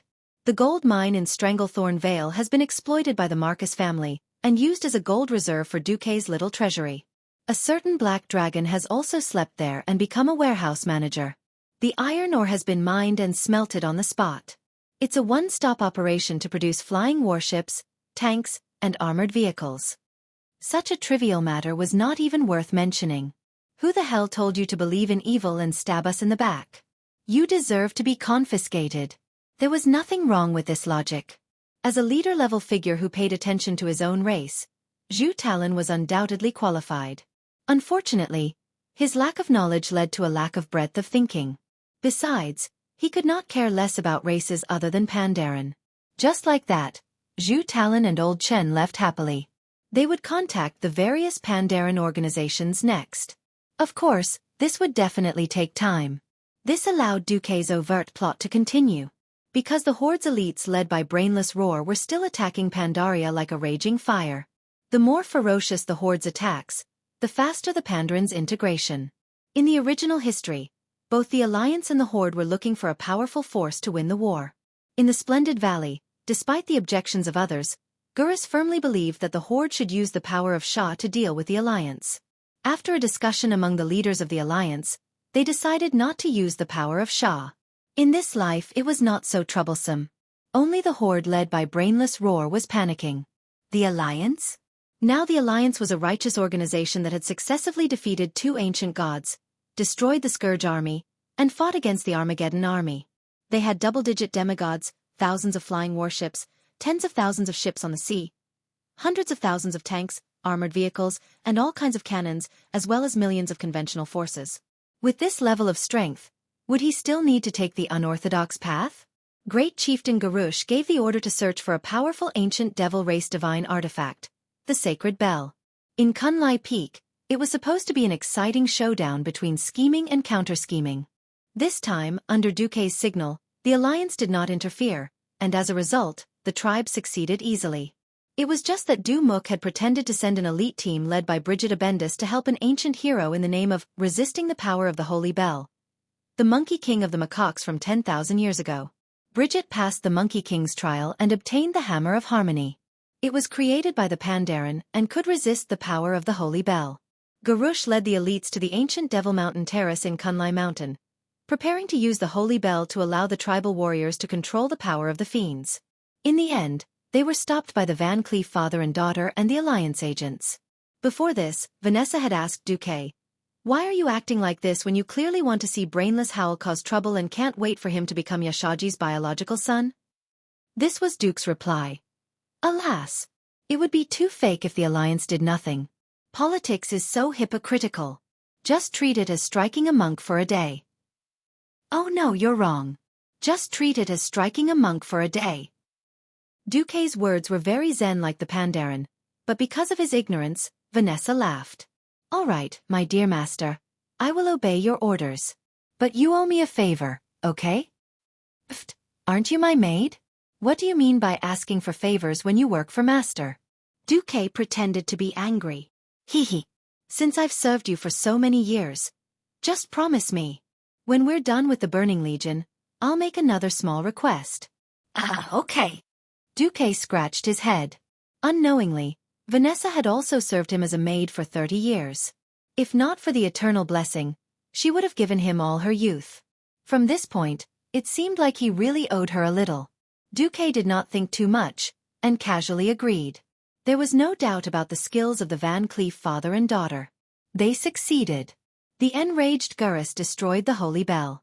It turned out that in history, the Holy Bell had smashed little Anduin to the brink of death. But in this life, there was no place for little Anduin to appear. There was no other way. Duque could not possibly let little Anduin go knowing that something would happen, right? Speaking of which, William had the intention to groom his son. Hence, under Duque's instigation, little Anduin followed Old Chen everywhere. Of course, Duque arranged for Khadgar to monitor the whole process. In addition, Old Wa sent out his rumored harem and real teammate, Valera. After greeting Old Chen, she stealthily followed Old Chen. It could be considered as training for little Anduin. Duque did not think much of it. After all, in Duque's opinion, if the Alliance really handed over the baton to little Anduin, the dirty priest who played mass resurrection on the battlefield, the world would definitely be at peace. On the other hand, the first emperor of the ancient demons, the god of thunder, had returned to his former palace, Thunder King Island. He gathered the scattered ancient demons tribes and planned to reunite the chaotic and divided Pandaria. The huge fleet of the Zandala trolls had tamed many powerful primitive beasts on Giant Beast Island, which was originally part of the South Sea, and landed on Thunder God Island. The Zandala trolls had also brought their allies, the elite and powerful priests and rulers of the forests, jungles, deserts, and frost trolls, to help the god of thunder conquer Pandaria. In addition, the Zandala trolls had also invaded the various coastlines of Pandaria. They went to the northern island of Pandaria, giant beast island, originally part of the South Sea, and tamed the powerful wild beasts there to fight for them. After learning about the rise of the god of thunder and the Zandala trolls, Zhu Tulan hesitated for a long time. Little Anduin, who was listening at the side, was a little puzzled. Actually, why don't we let the Alliance enter Pandaria? Many things would be easily solved. That's right. In the face of absolute power, tricks were meaningless. Zhu Tulan had a different opinion. He said to little Anduin, "Child, you can think about it. Your Uncle Marcus has extraordinary power. Why doesn't he just flatten the whole of Pandaria? He has the ability to do so." Ah! The little prince fell into deep thought. After a while, Zhu Tulan said, "This is justice. If you're right, you can go anywhere. If you're not, you can't go anywhere. Relationships that are maintained purely through violence are destined to not last long." Chapter 1946. In Naxxramas, in the secret room that could monitor little Anduin's condition, Onyxia, who was in human form, made a threatening gesture after seeing this scene. She yelled indignantly. "Taking the side of reason? Bullshit. Our Duque doesn't need to reason with the enemy. He'll just kill you as soon as he shows up. He won't stop until the enemy is dead. That's how Duque treated me back then. He never reasoned with me before he killed me." He turned around and added, "Am I right, Duque?" Duque rolled his eyes. "Silly dragon. Please watch your words. If I stood in front of you as a mortal, are you sure you wouldn't eat me?" "I won't." Onyxia was absolutely certain. "Why?" Duque was curious. "You're too skinny. You'll get stuck in my teeth." The black dragon pretended to be deep in thought. "I'll probably slap you to death." Duque was a little angry. He slapped the dragon's butt. "You're asking for a beating, aren't you?" Almost at the moment of being hit, Onyxia subconsciously stuck out her dragon butt. Only then did she realize that Duke wasn't trying to tame a dragon. This was a little awkward. It had become a habit. Onyxia wanted to lower her back down, but found that the dragon taming whip was quickly pressed against the dragon's cave. "Since it's like this, let's just do it." Duque put his hands on the dragon's waist. There was a small twist in history. It was supposed to be Zhu Tulan who formed the Shadow Raid Battalion and led the elites to Thunder God Island. Although there weren't many of them, they hid in the dark and successfully thwarted the Thunder God's plan. The biggest variable was William's attack on little Anduin.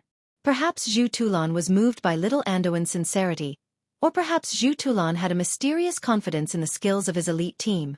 Zhu Tulan actually let a holy priest sneak around. Even the term pig-like teammate was not enough to describe little Anduin in this state. He was like a lighthouse in the dark. Not only did he emit light and heat, but he could also be easily spotted from a few kilometers away. First, the Shadow Raid camp had been discovered. Then, another piece of news forced Zhu Tulan to withdraw the rest of his men. The main force of the Shadow Trace sect was gone, but at this moment, the army of the tribe seemed to have received some news and actually charged straight towards the Jinxiu Valley. No one knew better than Zhu Tulan what was in the splendid valley. As the suzerain of the Shadows Talk faction and the guardian of Pandaria, Zhu Tulan made a risky and somewhat idiotic decision. He asked the Alliance to take care of Thor while he gathered all the Pandaren who could fight and went to the splendid valley to stop the Horde's advance. When the Alliance received the news, many Alliance generals didn't understand. Only a portion of them kept silent. Are those Pandaren stupid? They know that the Horde is stronger, and they might not be able to stop them with just their own people. Why didn't they ask the Alliance to join in? Onyxia, whose face was flushed after being tamed, said with her hands on her hips. Duke shrugged. Let's put it in a way that you can understand. Let's say that you know that someone is going to raid your old home in Dust Wallow Swamp. You know that the other party is probably as strong as your dead father, and that there's a very strong external aid that you don't have much contact with. Would you trust yourself, or would you look for external aid? Ah! The Black Dragon Princess brain was stuck. Perhaps it was stupid, but it was not difficult to understand. However, since Zhu Tulan had made such a decision, the Alliance, which had a policy of not interfering with the internal affairs of the Pandaren, was happy to comply. On the other hand, the Pandaren had officially made a diplomatic request, hoping that the Alliance would help to destroy the Thunder God on Thunder God Island. What made Duque the most was that this request was not just the will of Zhu Tulan or the Shadows Talk Monastery. Now the leaders of the Pandaren temples had a joint request: the White Tiger Temple, the Green Dragon Temple, the Five Dawn Temple, the Red Crane Temple, the Thunderpalm Pavilion. There were no less than 10 Pandaren organizations, big and small. Although not all of them, considering the sacred status of the Pandaren temples in the hearts of the Pandaren, this was already an important consensus reached by Xueqi and the Pandaren in a short period of time. Xueqi raised his eyelids, looked at the main reports, and said to Bulang Bronzebeard, "Clean up Thunder God Island." Clean up? Will it? After working together for almost 30 years, Bulang naturally understood what Xueqi meant. It's okay. Our enemies will soon give us divine assistance. Xueqi simply closed his eyes. It turned out that in history, with the help of the Shadows Talk faction, the Alliance and the Horde landed on Thunder God Island from 2 directions. After establishing their respective forward bases, the Alliance and the Horde broke through the walls of the Thunder Throne, raided Zandala's dock, and the Ancient Devil's Mine, and finally broke through the solid gate of the Thunder Throne. In the process, both the Alliance and the Horde paid a terrible price in human lives. At that time, when the Alliance and the Horde were fighting, their long-range weapons not only hit the Thunder God's people, the Zandala trolls, but also each other. They were practically surrounded by enemies on all sides. What was even more disgusting was that the wretched swamp was right in the middle of Thunder God Island. This disgusting terrain forced both sides to give up on heavy equipment and even mounts, and only relied on the most primitive infantry to fight. The terrible loss of human lives in the process of battle disgusted the commanders of both sides. In the end, the Alliance and the Horde had no choice but to reach a temporary settlement at the gate of the Thunder Throne under the persuasion of Xueqi. Even after William returned to Stormwind City, he was shocked by the astronomical amount of compensation. Xueqi had no intention of sacrificing the precious lives of the Alliance soldiers. He decided to directly resurrect them and feel good about himself, thinking that he was the world's first Thunder God, and that he was going to have a fiery party.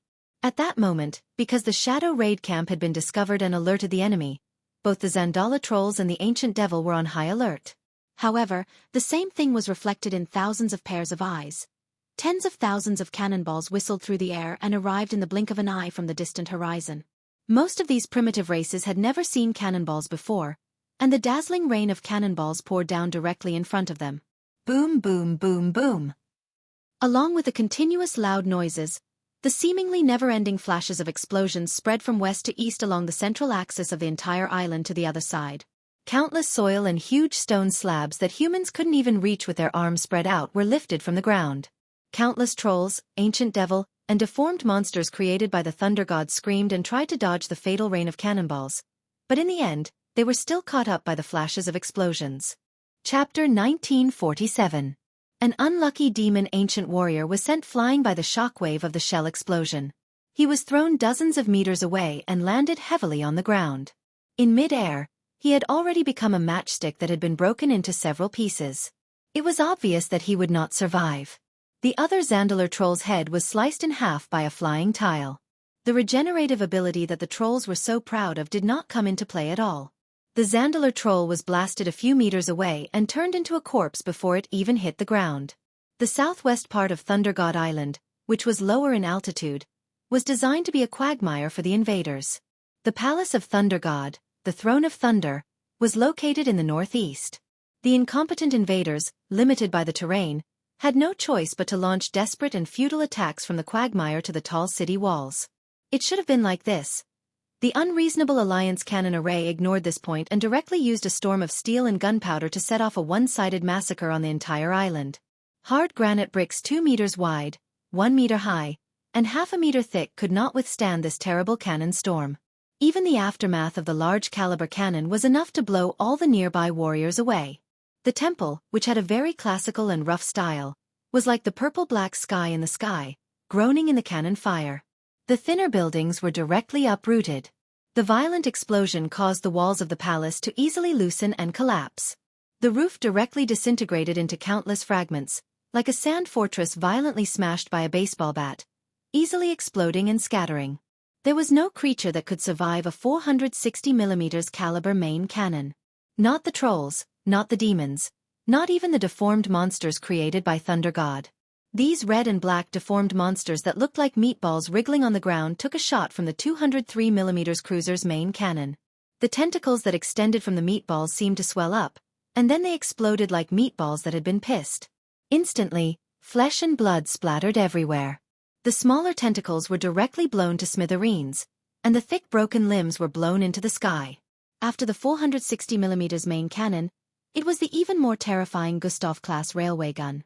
Railway guns of more than 800mm were moved out from the depths of Naxxramas through the railway tracks, revealing their huge muzzles in the direction of the target. It was just a single shot, but it was like a huge hammer smashing a brick. The soil around the entire lightning throne was blasted to pieces.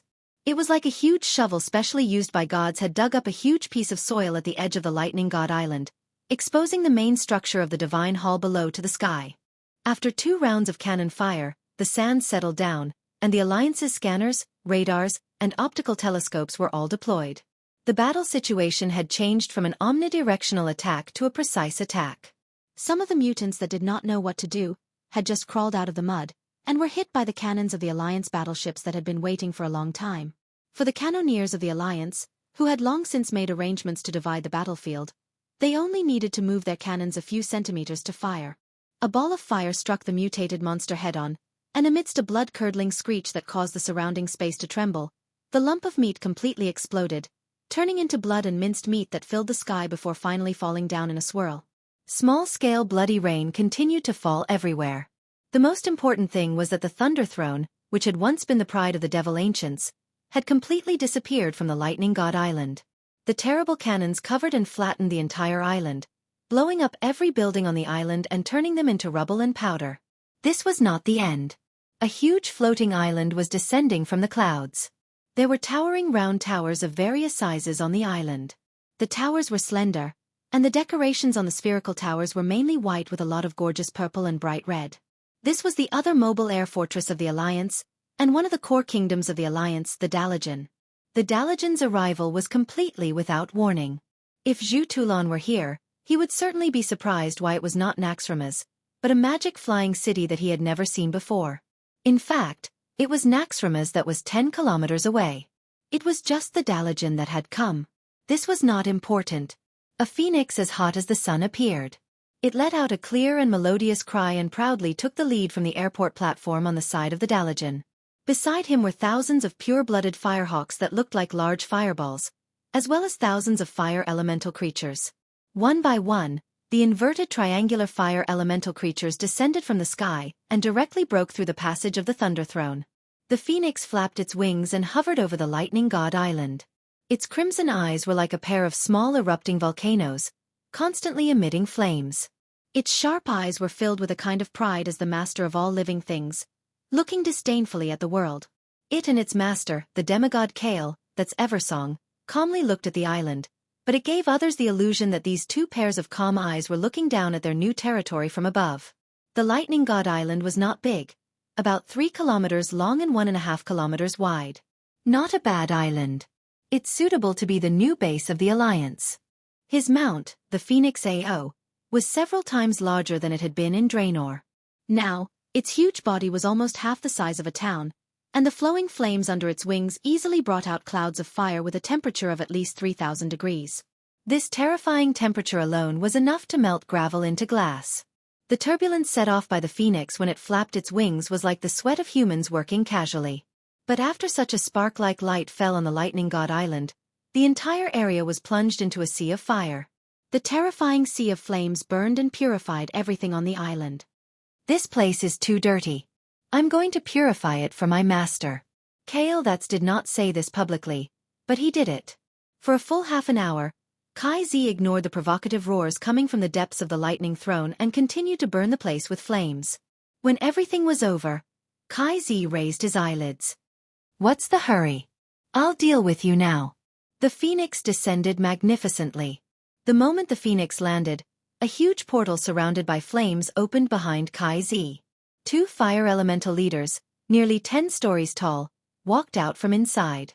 The fire elemental fighter, Smodron, and the fire demon hunter, Sharnox, appeared with 2 molten firehounds. It was not only them. From the Dalagen, an equally burly figure descended, riding an unbelievably large progenitor dragon. Alder's guardian of thunder, Torim. Following Torim were the 2 guardians of Alkavan, Corellon and Amaron. Of course, because these big guys were too huge, it was easy to ignore them. In fact, the Alliance Marshal Gavin Rad also came down with a few second-rate powerhouses. Chapter 1948. Kaizi smiled. Is everyone here? Let's begin. The Alliance had many strong people and there were many cards that they could play. There was no need for Xueqi to lead the team personally every time. For the purpose of making use of resources, Xueqi would let the Guardians work as long as he found a suitable excuse. There was a special existence in the Thunder Throne of Thunder God Island. Guardian laden. Since it involved a guardian, it must be another depravity drama. Torim, who had been sold by Wisdom Loken once, hated betrayal and depravity the most. After some stupid dragon died, Torim did not need to defend Otter. Under Du's instigation, he began to participate more in fighting against evil. For example, this time, he came to be a thug again. It turned out that in history, the troublemaker Black Dragon Prince Lachio had gone to the Thunder Furnace on Thunder God Island and learned that the ancient devils had the powerful technology left behind by the Titans. He used the equipment to forge a sharp halberd and then collected the power of thunder from the Storm Dragon King's corpse. Lachio sent people to continue investigating the Thunder Throne and collect the stone slabs left behind by the Titans. Finally, he understood the mission and origin of the ancient devils. In this life. Sorry, I gave Lachio a cold song long ago. In fact, the ancient devils were once a pile of decorative stone statues in the experimental field of Pandaria. Under the effects of the curse of flesh and the spring water of Splendid Valley, they woke up and became flesh and blood, gaining life. The ancient devils who called themselves the Thunder God were not that great. 13,000 years ago, the Thunder God was just the son of a warlord. His goal was not only to conquer the weak races like his ancestors, but also to build a true empire. In order to achieve this goal, he traveled to the mysterious Peak of Thunder to search for the forgotten truth about the ancient devils and their power. He found something that opened his eyes. The Titan Guardian Laden, who guarded the powerful Titan artifact, the Narek Fiend Engine.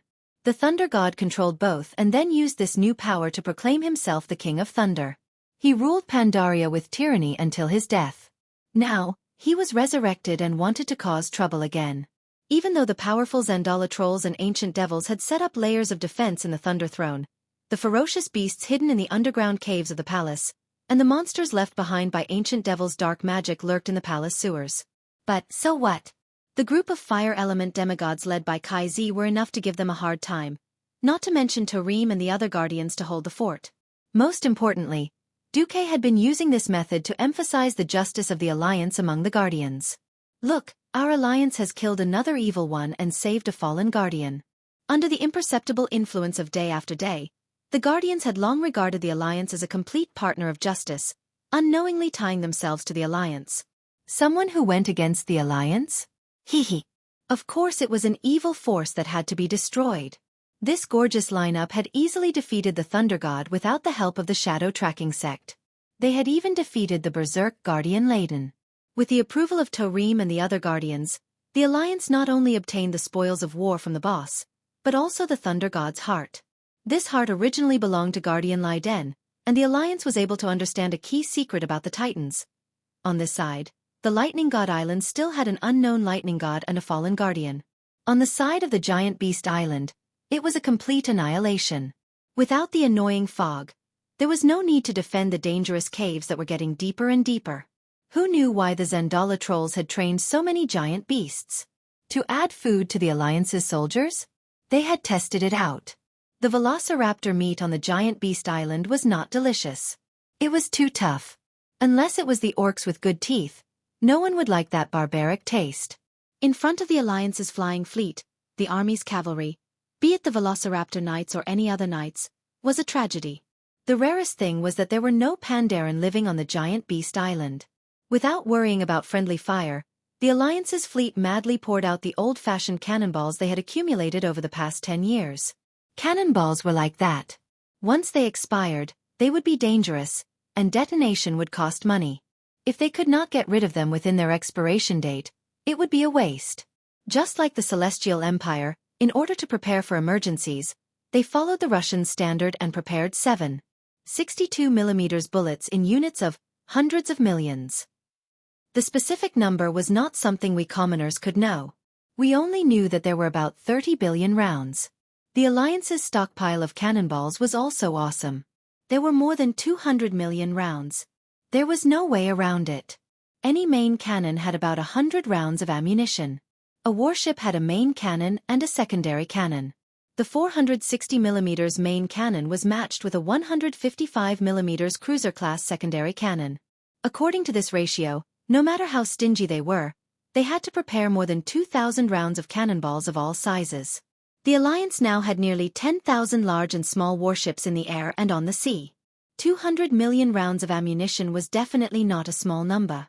This was only because Xueqi had considered that cannonballs would be consumed quickly and that they would be innovated quickly. Even so, the cannonballs that were about to expire were always a headache for the Alliance military. Now the problem was solved.